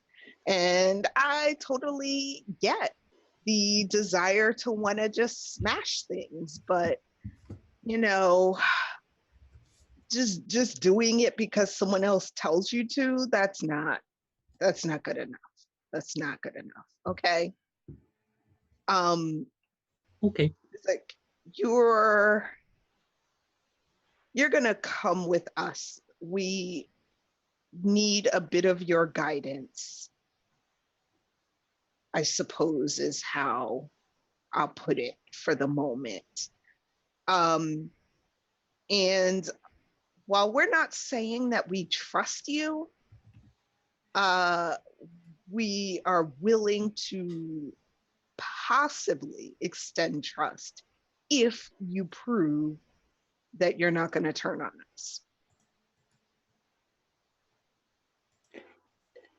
Sort of a moment where they both process, and they have probably the equivalent in terms of like body language I could express it as, to describe it as. They have the Road to El Dorado meme sort of thing where they just sort of turn to each other and they're just like,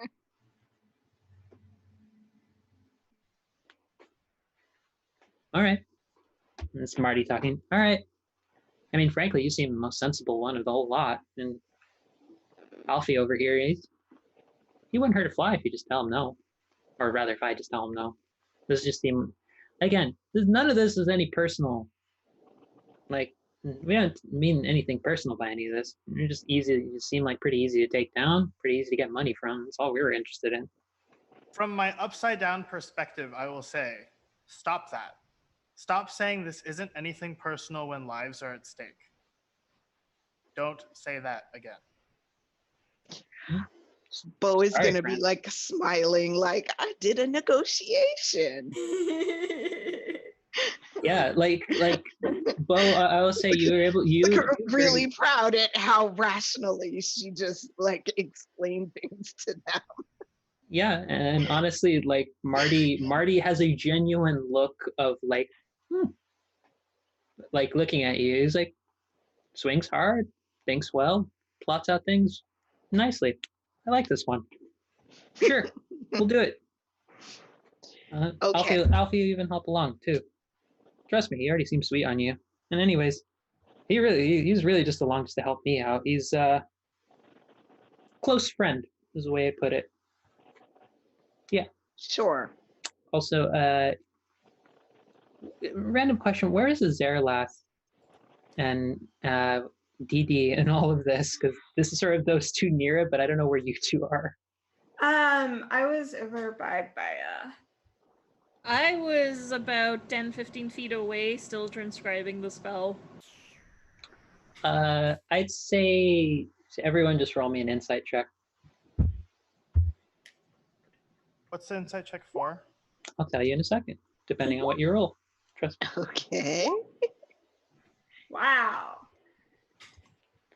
I actually scored the highest. Yeah. Well, I'd say you pick up on this. You don't pick up on all the details of this, but pretty much everyone. You notice just, whether you're looking at him or just based on the tone that Marty says "friend," like the phrase "close friend" by.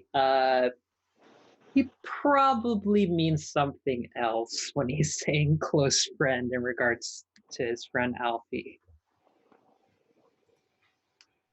So, yeah. You can probably get more of the sense of why these two are kind of working together just off of that. It's not just that, like, he just listens to him. Yeah. But feel free to do with that information what you want. But Marty pretty much will just be like, all right, we'll help you out. Again, like, fine.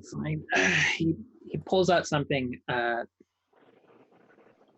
Pulls out like a scrap piece of scroll, and he's like, "Do I remember? Did I recite it correctly?" So yeah, fuck it. I don't need this anymore. Do any of you have a light by any chance? I like snap a produce flame. You are very convenient. You would have made setting up fires out here so much easier. I simultaneously also press to digitate and heat up the nearest thing. Or, I can also instantaneously light a candle, torch, or small campfire. Hey, should work with spellcasters more often. Two are amazing. We got a sensible person here, and we got two people being great over here. Love it. Marty, I think this is the best call we've ever made. Or not Marty, Alfie, this is the best call. He did actually compliment himself as well. I'm going to say that was in character as well. Just talking to himself. He thinks so highly of himself that he talks about himself in third person. Yes. Third person. Yes. Is there a sense but that, like... but you, I will say, you are able to catch when he pulls out the scroll. It looks almost like a script. My eyes widen. What's that? Oh, let me be real with you. If you hadn't actually hired us, if you just killed us, we just left this, you probably would have just found this on my body and wouldn't know what it was. But because I'm not going to need it. Sometimes, occasionally, Mathura sends me out to inflate the story about how big the control is. He does actually hold a pretty actual force in there, but meh. I'm a good liar. People don't ever actually ask me follow-up questions about anything. They just seem to trust a half-elf for whatever reason. I don't know. Some of them like me for whatever reason. But yeah, he's still got a pretty deadly force over there, just as a heads up. But meh. I want to know what's on that scroll. Yeah, what did that have to do with the scroll? No, that was literally what was on the scroll. Like when I said script, not arcane script. Like he has a literal, his own personal notes of something Mathura told him to say. He's just been fucking with you the entire time, but you hired him. So he just got money out of you, and he's willing to work for you. He's just fucking with you. Oh, I thought it was an actual scroll script. And it's like no. Like no, the whole time Marty has just been slippery, and no one's really asked to see if he was telling the truth. So he's just been fucking with you. I was distracted. I was trying to transcribe magic missiles, which is probably one of my few offensive spells. Yeah, no, you have enough time to do that. Cool beans. Yeah, I mean, Bo was talking to Alfie, so she didn't really notice. Yeah, Azarelaf, you know that. But he's also real talk, it is still pretty dangerous though. He does actually have some pretty nasty folk working for him, and a lot of the area is actually scared, to be honest. But let's keep this thing going, shall we? And he just sort of picks up the longbow that you probably left with them and the short bow and everything. He just gets his gear together. It's like, this is gonna be a nice walk. It's gonna be a nice date. Is he actually excited? Like, I still have the sprite on him. Yeah, he's excited. It's like this is the first time he's ever. It seems like he's genuinely happy, but it seems less about like the going back. Like there is a kernel of like, well, I'm probably gonna die, but it's exciting. Wait, so he didn't give any impression of lying. Like there was no emotional anything from that because he's just so used to it. And Yes. he's also okay with like everything he said about like, hey, you're like you guys were killing us. That also wasn't like particularly emotionally important. That was just like words. I didn't get anything from that like resentment. He doesn't feel bad about any of the stuff you like did to him. He's like, no, that makes sense. Like he was saying a lot of that, but it just felt pretty natural to him. Okay, so what he said didn't match his emotional nope. vibe. Okay. His emotional thing has been pretty neutral the whole thing. The only time he's really had actual excitement or change in mood has been mentioning Alfie as a close friend and going back. When you mention going back, he genuinely sounds like he's both kind of excited, but also like there's a kernel of like I'm kind of scared, but like meh. Like he like the body posture that I have right now is effectively his mood right now. He's just sort of like, eh. This is and he did have a spike of anxiety about like the Ashlands, right? No, that was legit. Like he definitely sounds like he was not excited about hearing them mentioned. Mm-hmm. Like he's not excited about that at all. For what reason, you can ask him. But most of the sense you get because of the sprite, and I almost forgot about that's been there the whole time, you get is that he seems pretty like adept at lying about a lot of stuff, and he doesn't seem motivated by really that much other than what seems fun or exciting or money. Like he perks up when money comes up, but that's about it. Like he doesn't seem to actually have any real interest in anything. He's just pretty neutral. Okay, I'm getting like high functioning sociopath. I'm gonna shift the sprite to Alf. And I'm gonna brace myself for emotions that I'm not used to. But I'm gonna see what his basic stuff is. Also, since new target, I would like him to make a charisma DC 10 charisma saving throw. Please. Is 9 minus 1, so that's an 8, so he fails. Okay, so however you want to interpret this, I understand the creature's alignment. You can spin that how you want. Since I'd say probably chaotic neutral, chaotic good. Okay. And what is he feeling? He seems to have effectively the emotional equivalent of butterflies in his stomach when I get the sprite off of him. Okay. I'm way more comfortable with the high functioning sociopath because that's more what I am. Okay. Cool. Yeah, no, all you got before you called the sprite off was like very warm, affectionate feelings in the direction of Bo and Marty. Cute, also gross. I am going to take the sprite and I'm going to say, thank you so much, friend, for all you've done. And I'm going to snap it back into its pocket dimension. It gives you a thumbs up before it goes away. All right. Well, based on my magic, what they're saying is legit. I don't really have any questions for them at this point. Marty, you keep the sapphires. If something happens to us, let that be the basis of our trust. And if we're worth that amount of sapphires to you, please come rescue us. And if we're not, consider it a memory of some sort of this weird interaction we've had. You really need to relax more. You seem like you're very stressed out in your life. You need to learn to cool down and relax.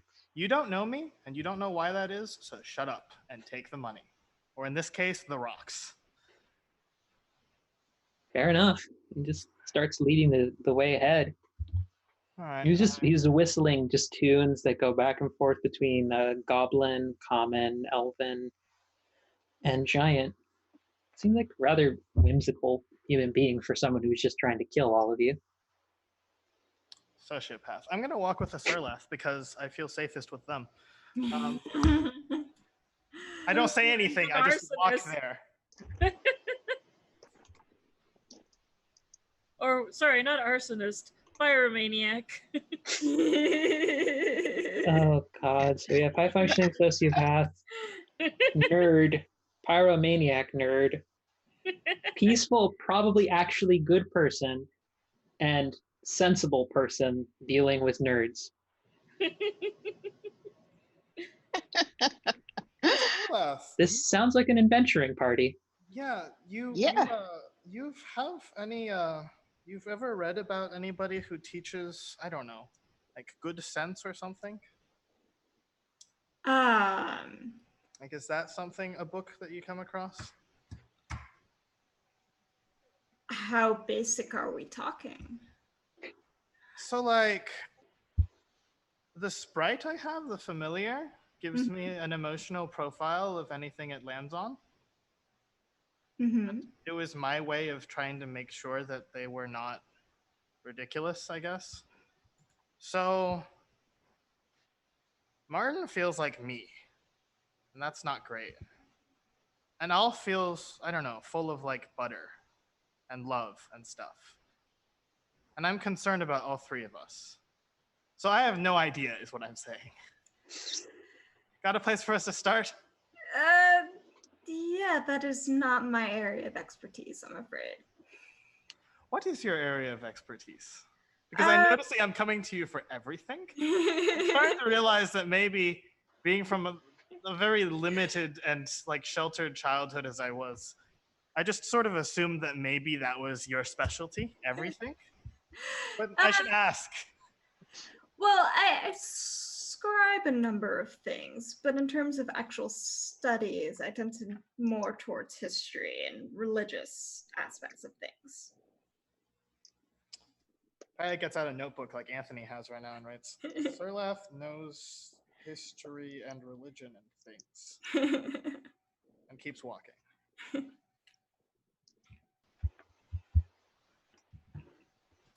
So, for the rest of the party, are you just continuing on your travels? Yep. Okay. However, I always have my quarterstaff in hand as we're going, and anytime they look at me funny, I go, Just prepping the potential for a future yeeting incident to occur. yep. Yeah, no worries. They're aware. Marty just sort of like laughs and he just occasionally like literally just does a finger gun in your direction. He's like, hey, I like this. I like this wizard. And Alfie's just like quiet a lot of the time and just walking forward and just being also like he's towering over almost everyone except for Lapu, but he's very quiet and he seems like very gentle and soft and easygoing, and like he'll occasionally like walk up to Azerlath and to Didi and just like ask questions about the scenery to see if you know anything, and just mention in passing that he's like, you know, I usually ask Marty about stuff. He knows some things, but you two seem like you read stuff. I just kind of want to know some things. He starts moving towards a familiar sight of a set of lavender blooms that he's not paying attention. He's like looking back towards you as he's trying to make clear he's pointing at the right one, and you both are able to see it's very slowly a familiar sight of the Venus flytrap sentient kind of plant creatures beginning to rise out of the lavender blooms. Oh, not these again. I chill touch those. It's like, oh, did I do that? He's like genuinely asking, like he looks really sad. Well. No, that wasn't you. I was just making sure we took care of some weeds. Okay. Just keeps chugging along. And like he'll occasionally just point out to like wildflowers that you're seeing increasingly grow in the area, and he just like asks questions to you and is there a lot throughout the day. He seems like occasionally he'll walk up next to Marty again, and he'll do like kind of an affectionate like sort of nuzzle.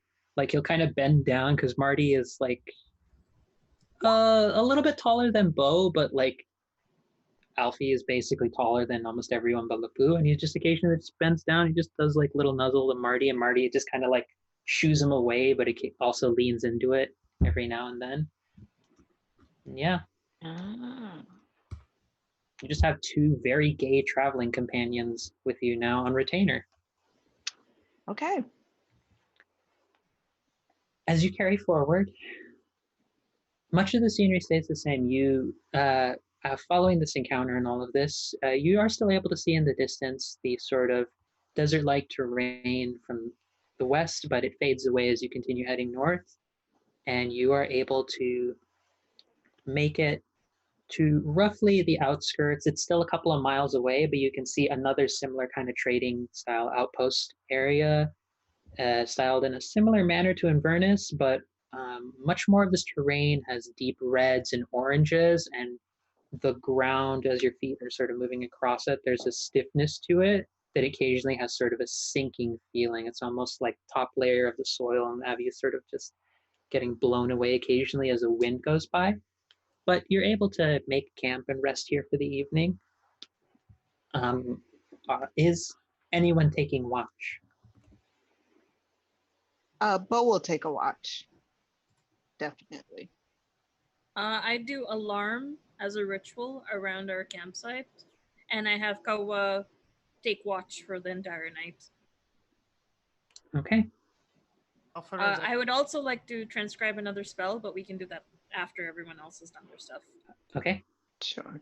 Alphara Renz Mayon, would you like to take watch with me? It's technically Alpha Renz, if I'm being honest, but everyone calls me Alfie, or at least Marty does, and it makes me happy. Right. Let's keep a bit of professional distance. Alpha Renz, would you like to keep watch with me? Sure. And he just sort of like sits down, and you feel like a little thump on the ground right next to you. I'm reminded of a lilac-haired tiefling girl and the much lesser thump she made. Yeah, we'll take second watch. Okay. Is anyone else taking third watch? I'll take third watch. Okay. So, Bo, you are taking the first watch? Yeah. I'd like you to roll perception for me. Can Sure. my Oh yeah, is Kawa yeah, there too? can Kawa sort of aid Yes, I'll say with being able to everybody make. on their watch? Yeah, I'd say that's fair to allow.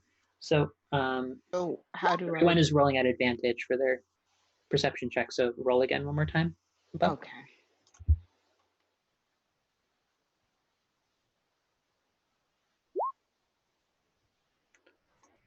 Yeah, I'll start with Bo. Bo, it's relatively quiet. The sky is clear of clouds, and while there's been rain that's followed you some of the way here, it's cleared up by the end of the day, and the soil sort of at night has gains a sort of almost bioluminescent kind of effect that just you feel warmth around the entire area, almost like the ground around it occasionally has just flickers of magical energy that just emanates this cool aura of warmth everywhere. And it's relaxing, it's calming, it's peaceful. And while for the most part the whole area seems entirely calm and there's really not too many noises around here. You hear the wind, you hear perhaps little critters in the ground just skittering around. And then you hear an owl hooting. Okay. Does it sound like a natural owl or like someone making a hooting noise? It sounds like a natural owl. Okay. And probably because it's about like 2-3 hours for each watch, I think, because that's roughly what you all have to do for your watches. Mm-hmm. Near the end of it, you also hear a small child crying.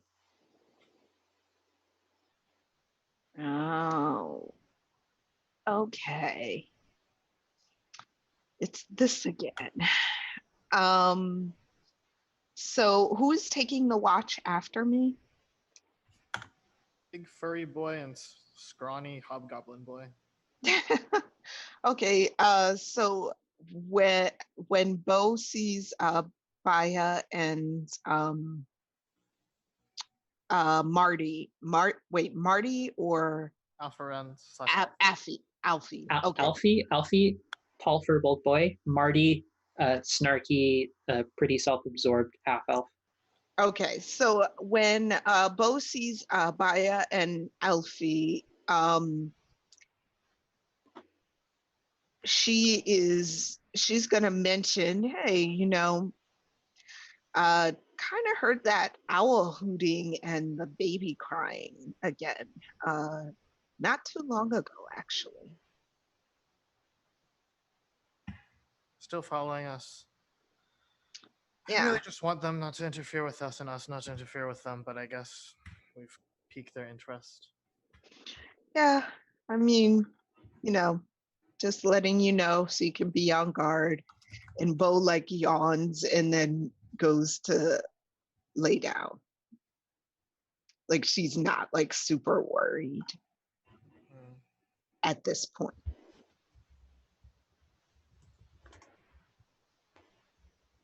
So, by but outside of that, Bo,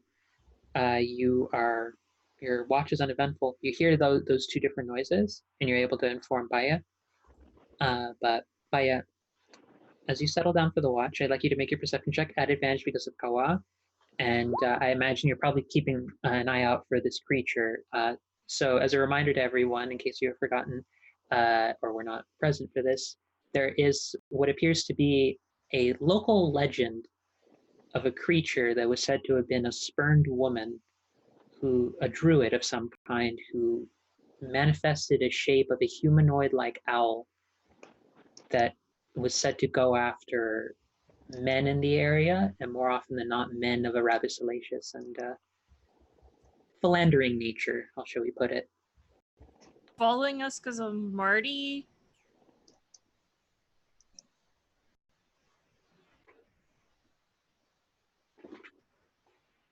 Your DM says nothing. Or Marty or Alfie? That's just me thinking out aloud. Don't have to answer that. The answer is yes.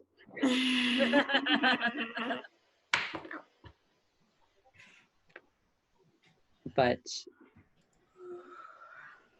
yeah, Baya, your roll is 11, and I will roll for Alfie. Alfie does a little bit better than you do. You notice the same sound. It appears, same hour, but for the most part, it doesn't get any closer. It just seems like it's somewhat in the area. And it's nearing roughly the tail end of your watch, and you hear somewhere out in the distance a loud screech. You hear a man yell out, then the yell goes quiet.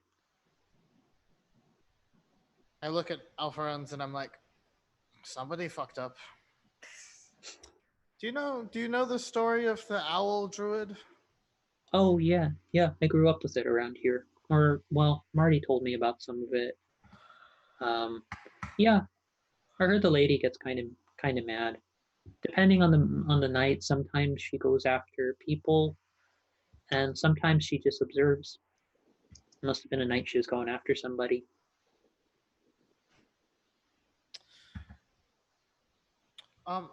Depending on time, I sort of want to do an RP scene, but I've also done a lot of talking this session. Should I wait or can I? Up to the group if you want. This is very much up to you. And yeah, if you have Yeah. something You want can to very do. much if you wanted to talk to Alfie or to anyone else. Just thinking of Yeah. improv rules of step up and step back. Yeah. Sure, I will. So, to Alfie, in the standard sort of awkward Pio way. So you care a lot about Martin, yeah? Yeah, He he's my buddy. I keep him safe, and he makes sure people don't treat me badly. So, sorry, chat. I'm reading something from our private chat, and my sister character just wrote something amusing. So if you're fond of him, I get the impression he doesn't necessarily. I don't know where I'm going with this. I guess how would you say working with Mathura was for Oh, your friend? oh, he's stressed. He really actually doesn't like doing that, as far as I can tell. At least he doesn't think I can read him really well, but I can. I've known him a while, and I can read him super well. He tries to hide it, but he doesn't really know how to lie to me.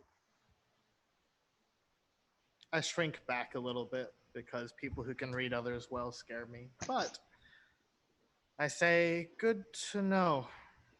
We were. You can think of it as if we're running away from employers that are bad as well, or stressful, I suppose you could put it. And I was honestly thinking of maybe pitching to the group, maybe working for Mathura. It sounds like it offers some security, but you think that's a bad idea, yeah? I would say so. He's broken a lot of nice places around Santico, Sabico. I forget what it's called sometimes. But he's broken a lot of nice things around it. There used to be pretty pictures along some of the walls on the buildings, and yeah, he ruined a lot of it. And he hasn't been very nice to some of the people there. Are And the you people who work for him aren't very nice either.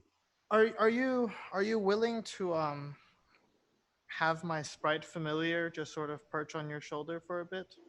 Sure, it looks kind of pretty. Cool. I'm gonna summon my familiar and I'm gonna say, do me a favor. Think as hard as you can about your own interactions with Matura or Matura's men. Or just the overall, like, try to focus on what it makes you feel. Not in words, just ideas. I want to do an experiment. That's all you have to do. And I'm gonna telepathically link with the sprite. See what I get. You get a variety of things. Alfie doesn't focus very well a lot of the Okay. time, so he does get occasionally distracted, and a lot of his gaze tends to fall back on Marty because Marty's sleeping right now, and it's a lot of like warmth, affection, love, and also just like a kernel of genuine worry and fear. But when he does get his attention back to Mathura, there is a genuine sense of apprehension and surprise in a way. It seems like he has Alfie has a lot of experiences with other Dragonborn, and it's probably for out of character. It's not like TMI, but probably for Paya's particular emotional like comfort level, there are certain elements of like flirtatiousness, Sure. like just sparks of those sorts of feelings that come up when Alfie thinks of certain Dragonborn. Mhm.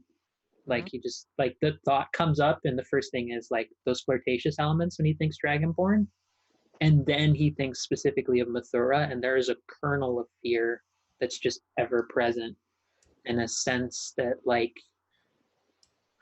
it's Okay. weird. It's like you get almost a kaleidoscope effect of emotions where they start linking up and like overwhelming at different points. Where Alfie it moves from warmth and affection and protectiveness to fear to almost like a sense of challenging, but then immediately like almost going not into cowardice but into like worry, and a lot of it just tends to be very directed in the direction of Marty. Like almost all of this is like if you're looking through like a pair of glasses, the lenses for his emotions are very much focused through Marty. Right. Okay. Yeah.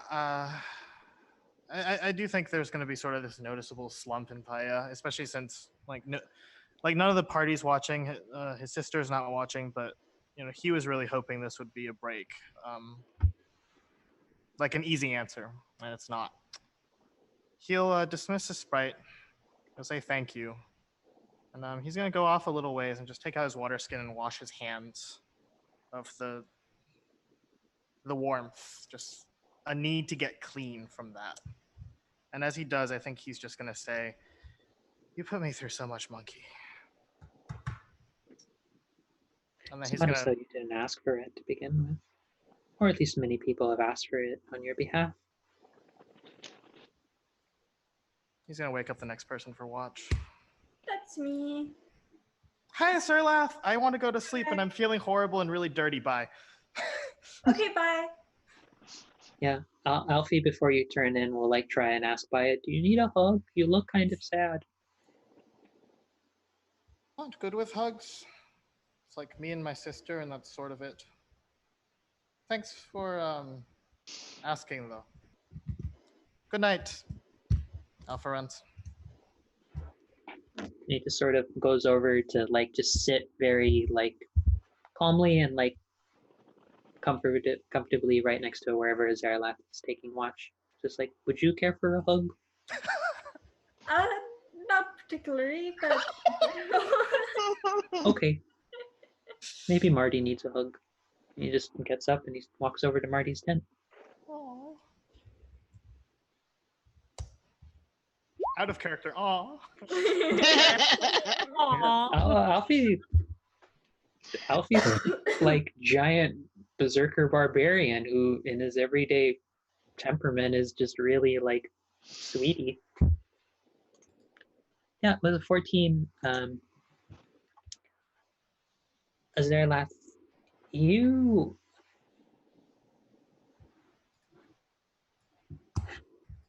pick up much of the same with the environment and such. It's relatively, it's not too cold. Being a fire genasi, you have sort of a natural warmth in case of moments of like cold that does bother you. But you feel a little bit of a pulse of energy around your holy symbol. You feel like something calling out to you in a northern direction. And you also see it's almost like how you imagine if you for folks like out of character, if you imagine detect magic, it sort of allows a lot of a thin aura to appear around an area or an object that has some element of magical essence to it. For Azerlath, there's almost a moment where there's like a thin thread that connects your holy symbol to bow. And then that thread just sort of just snaps at one point, but it creates just this little swirl of almost feathers that almost for a moment as they pass your eyesight, they look like book pages. And there's a warmth and a strength that fills you. And then it just fades. It's all in like a split span of like a couple of seconds, but there's a feeling where you feel like this path that you're heading towards north to this location, it might have something for you there. And it seems like you're, whatever it's going to be, it's linking you and Bo together in this. And that there's something, there might be something of interest there if you peer through some of the areas, if you investigate and you explore a little bit. It's by no means a feeling of like your God telling you, hurry up and get your shit in gear and go over there. It's nothing to that degree. It's just like a very like comfortable warmth in a sense that like, almost like your God saying like, you are connected in your endeavors and you are connected in what you might find of worth here. Do with this information as you will. I trust you to be the scholarly one and evaluate as need be. But outside of that, you, for a second, you hear another, like what sounds like a screech and an owl call. And then soaring across the sky, you see a large griffin just flying by. It takes a round of the area, and it just flies off. And it's a rather, while the previous day's encounter and seeing the lightning breath, mind you, almost at point blank range, was a bit alarming. It's quite majestic to see such a creature on display, unharmed, unbothered, just fly around through the night sky, clear as can be. And your watch passes without any incident. You can all go through the experience of a long rest, get all your health back and everything. I'm aware the spellcasters wanted their spell slots back, so you got your stuff back. I wanted my health back. I mean, that too, that's important. I was not actually. I'm a healer for a reason.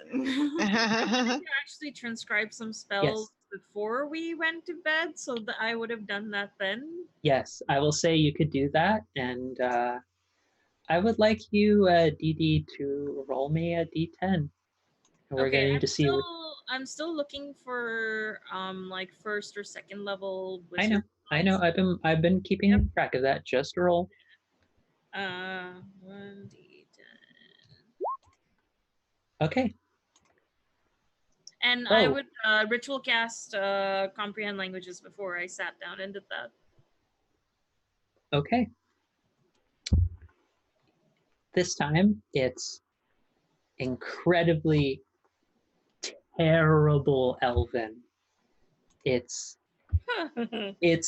like all the haughtiness, like that's a very common dialect that Marty was speaking, but you get a moment where like if you've ever had an annoyed roommate who's like calling on you like, hey, shut the fuck up, you're making too much noise over there. Like you get that, but like in like actual proper common Elven tongue from Marty is like, fuck are you saying over there? It's gibberish and it's insults and they're not even worded well. Like, fucking trying to sleep over here. Ugh. Damn wizards. I regret my liking for you. He just passes out asleep. But as you do this, DD, roll me a D4. So 1, 2, 3. Okay, 4 would be Lapu. Okay, that's sad that has to be Lapu. So Lapu is just sort of chilling out in their tent and they're about to fall asleep. Above their tent, you see a massive brown bear just conjure in the middle of the air and just crash right on top of Lapu. I'm gonna... Wow. Oh my god. I rolled a D10. Okay, so I'd also like to add, I rolled a D10 because it's a brown bear and it should be at least a D10 for damage. And I rolled max. So the only damage Lapu has taken today is having a fully grown brown bear just crash on top of them. And you realize that a couple seconds later, this brown bear just suddenly pops out of existence. And you realize that the poor elvish tongue that you've been speaking for the incantation and the transcription process you've gone through, it should be saying cause fear.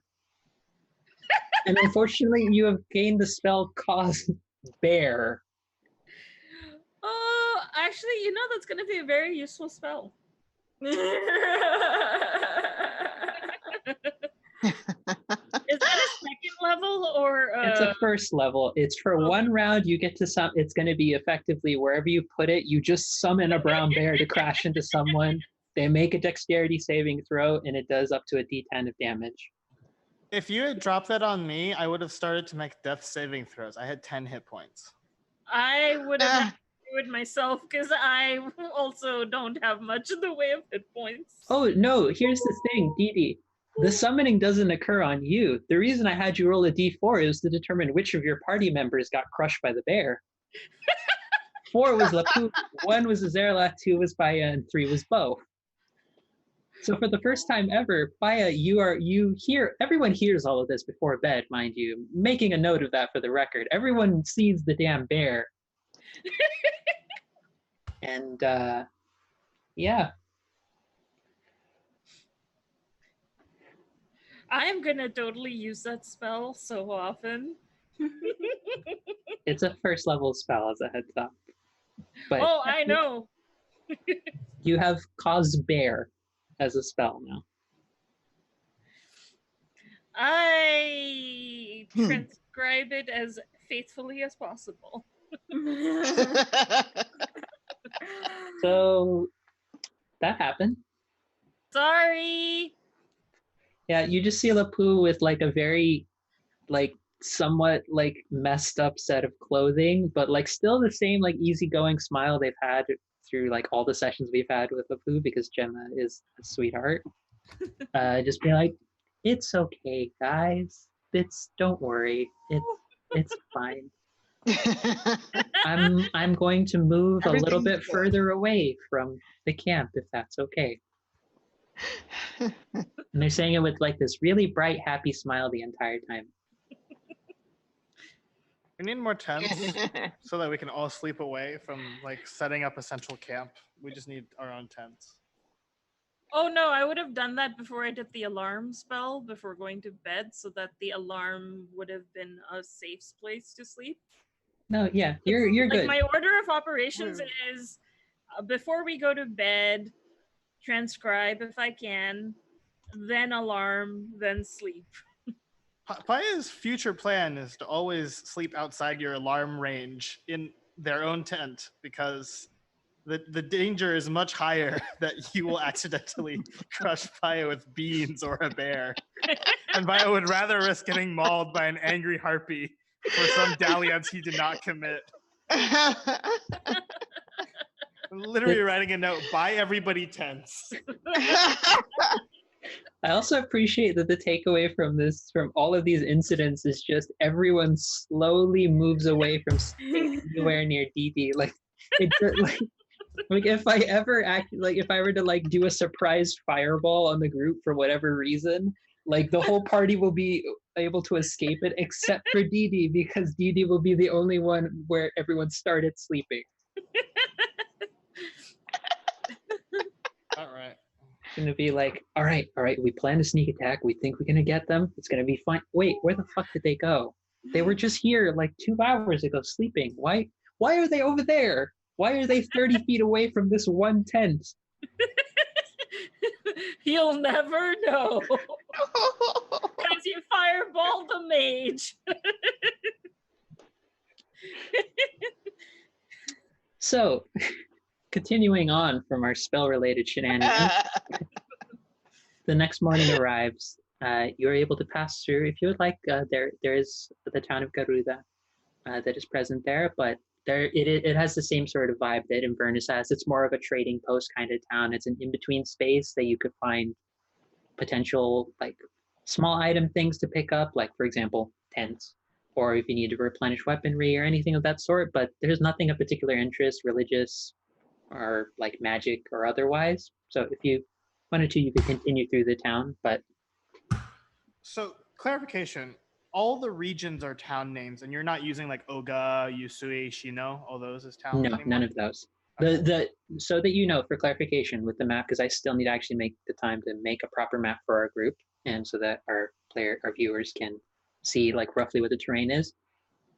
The main regions that you have as a map available to you are Backfire, mountain range called Warrior's Downfall, Melora's Blessing, and then you're reaching sort of the center to eastern center, Plains of Rudra, and then the southern region is and middle like transit sort of town, that's Inverness, and then the southern region is Avis.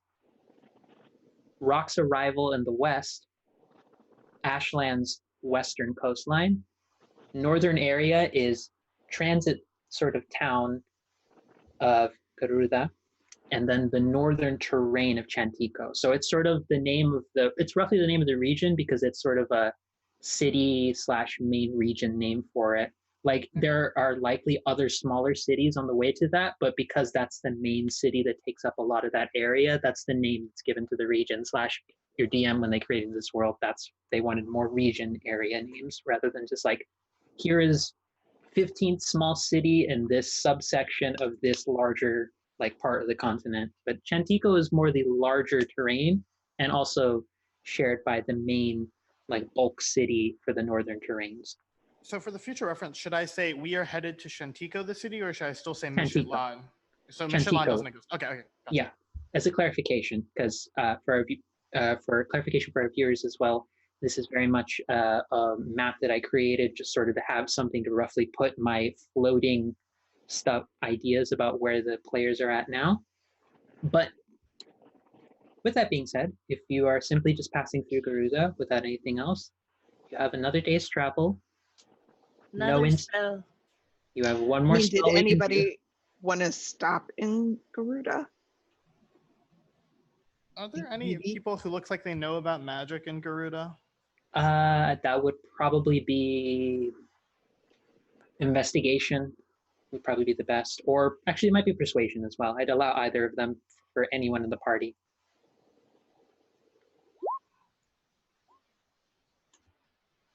Great. Okay. Investigation. Didi. That was Didi. That was your investigation check. Yeah, Baya, you just get a lot of people who just kind of like, they don't really know that much. But all Didi, right, peasant. Didi, you're able to find what appears to be a passing. It looks actually to have a wizard sort of appearance. She seems. Let's go with. She's a dwarf. She's a dwarf, kind of strawberry blonde hair, a big thick beard, sort of very nice long braids, and because of the stylings, you can tell she's probably on the older end of a dwarf's life. Pretty squat build. You can also see near the back of her hair, there's slight graying bits to it. Pretty everyday average folk kind of outfit, except there does appear to be a staff and a little crystal around her neck that you recognize as an arcane focus. She's like, "Oh, well, hello. Are you heading towards the north by any chance?" Probably. Oh, well, I would be careful if I were heading in that direction. It is, how should we say it, a little bit scary, if I'm being honest. Yeah, we know, and I sort of look at our two compatriots we've picked up. I see. Yes, well, I'm more emphasizing it for you because you seem to be of a similar bent to myself, and well, there's a lot of very loud screaming men in that direction. I just mindful for the future. You mean like them? And I point in Alfie's direction. Oh, he seems absolutely darling, but don't worry about it. It's more, if you are looking for magical research or anything of that sort, or just heading there for whatever interest you might have in finding information, be warned, there was quite a lot. There are still communities thriving up there ever since, the volcano eruption that happened decades ago and all of that. But there's been a recent influx of some people coming in that I would be mindful of traveling during the day to get in. They're a bit temperamental. So we should travel at night? That's a good way of putting it. I generally would advise don't go there at all, but there are also quite a lot of historical texts hidden within some of the temples. What sort of temples?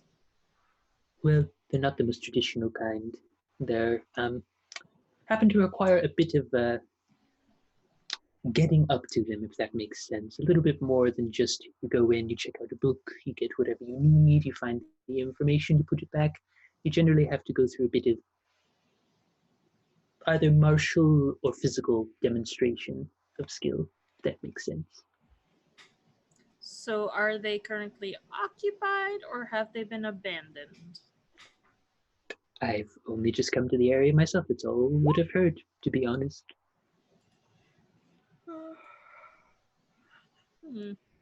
Well, thanks for that information. What's your name again? I'm sorry, I should have asked that. Regulus. My name is Regulus. You can call me Reggie. I am how should we put this, a transmutation expert. I've been hoping to see if any of the historical literature in the area would provide one the means of altering one's physical shape and playing around with the fortitude and strength that one can inhabit at any one moment. I've been working at a couple of spells, but still need a bit of tweaking, just a little bit.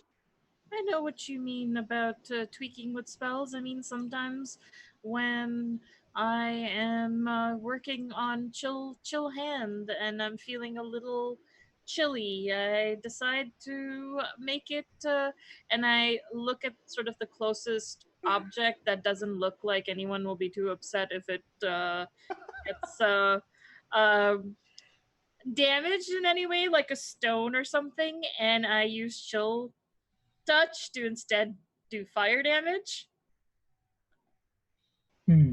Curious. Fascinating. You're one of those lore wizards, aren't you? You could say, I mean, I had to do a lot of my learning on the road. Traveling scholar. I appreciate that. Tips the sort of very long pointed hat that you did not realize that they had. And like, I wish you well on your travels. Try not to get gutted. You. Thank you, Reggie. And I share this information with the party. Yeah. Another long rest. You spell. Roll me d10. I'm both excited for these, and also I have a level of baseline apprehension about what is about to be caused. I leave. Everyone leaves. This is also the correct course of action to take. Yeah, Bo absolutely is like not anywhere near. I feel responsible for the two people I sort of like hired, so I'm gonna tell Martin and Alpharenz to leave because it's dangerous.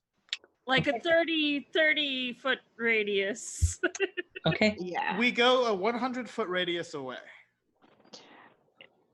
You begin transcribing the spell, and this one, it's not in a language you understand, but you see what appears to be a knoll nearby just grimace, like hearing the sounds that you're saying.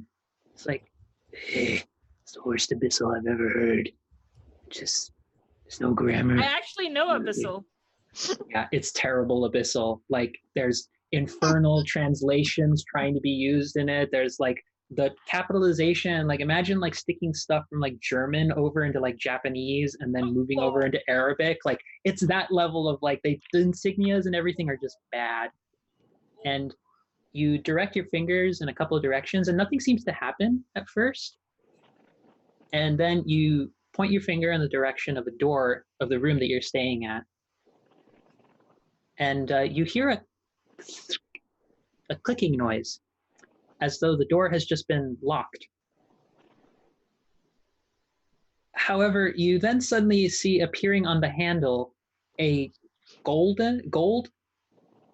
platinum, and silver lined pristine birdhouse with runic symbols all across it in abyssal that are time, that indicate points in time. And it looks like there's two hands, one long one and one short one, that are ticking to the accurate hour of the day it is now. And you realize this probably should be the translation for arcane lock. This is what you have gathered is arcane clock. Huh. There's more. I sort of am slightly impressed by the book. I'm learning all these somewhat useful and also somewhat useless. They're like both. It's like 50-50, maybe 70-30, somewhere around there. But this evening of spell transcription shenanigans done with, the rest of you travel on. And it's sort of, as we are approaching near the end of our session time, I'm going to give you one last sort of description to leave you off with for the sight that you see as you travel and you reach the edges of what, from talking to folks, I'll say with the investigation chat you would have had with Reggie would have said you're not too far from Chentiko's sort of outer regions. Here is the sight that greets all of you as you approach the border. You see, more than anything else, orange, yellows, reds, carrying on for miles upon miles. When at first you're looking out to the horizon, it seems as though the whole of the ground ahead of you seems to have a spider-like set of cracks just everywhere, but you realize actually the dirt has just formed in various different heights and drops and little dips, and the soil all around you seems almost volcanic. Long solidified, long cooled, but the whole of it leaving behind just these whole rivers of orange, yellow, reds, vibrant in color, vibrant in tones and hues and the diversity of ranges they cover. You see plants, vines just thriving in and all around these little spider-like cracks across the ground. And as you look out into the distance, you see structures, pyramidal structures, open courtyards in front of them, various areas with plateau-style steps for each of the spots leading up to the top of many of these structures. You see temples and various buildings, some obviously styled to be some kind of home, others with multiple sort of floors and pillars to them that have just a variety of different mosaics and wall art that at many different points seem to just jut out in a very sort of like raised pattern. So that it's sort of imagine like kind of like 3D style like artwork where when you're moving perspective, it seems to create a different image as you're moving along it. Even from as you're approaching some of these buildings, approaching the outskirts of it, you see drow, dwarves, Goliaths, Genasi, even Asimar and shifters depicted all across these different artworks, all in various hues and tones that seem in some points to have been derived from the dirt and molten earth itself, but with natural pigments covering all of them. And more impressive than all of these things, more impressive than the primordial, the sylvan, the celestial, infernal, and abyssal, all in ancient dialects and ancient tones, all in different runic symbols and writings and the artworks that you see across all of these walls and structures. You see a statue that at first looks like it must have been some kind of mountain range at first glance, but in reality is a massive statue of a rather ambiguous figure, the gender indeterminate. One hand with the palm facing upward, downward, facing upward, but lower to the ground, that has a stone snake structure winding all around it, its mouth open, seeming to go up towards the heavens, and another, its hand raised up almost in praise. But the main focus of the figure, looking forward, one hand looking down with the snake riding up and winding, and the other one a palm raised up to the heavens with a stone eagle being held aloft in its palm. And the only other detail about the statue standing out is what must have been a broad nose at the center of the face, broken off and ruined in some capacity. Adventurers, welcome to Chantiko. And that is where we are going to end our session for this week. You've arrived to the northern terrain, everybody. And so, with that being the case, you have leveled up to level 5 for reaching this. Third level spells! So yes, third level spells, which means third level joke spells as well. But poor folks. But you've made it here with 2 more companions than I expected you to make it here with. But you've done it. Your party is all alive. You're in a new region and more things to explore. But it is late and I don't want to keep folks too long, so we're just going to go through everyone, just do a quick little run-do of who you are, where we can find you on the interwebs, and then we will sign off with the usual spiel that I give to give warm feelies to everyone. So we're going to start with sleepiest person, Nazar left. Hey, I'm Aletta. You can find me at a fire gender on Twitter, and that has links to all my other things. And yeah, I'm an artist and a biker. Next, Bo. Hi, I am Lily, and I am Adelisun Life on Twitter. And I am here in Agni every Saturday night. I also stream with Welcome Party RPG on Sunday evenings. Tomorrow, I will be doing the 3V stream of Monster Hearts 2. And I am also part of the Misfits of Space podcast, where we do a Star Wars actual play. Wonderful. Our nearly fatal yeeting staff wielder, Didi. Hi, I'm Miriam, and you can find me on Twitter at media_junkie. I am the GM and creator for the Musafir's podcast, which is an decolonized actual play podcast set in South Asian fantasy place that I call Serzamin.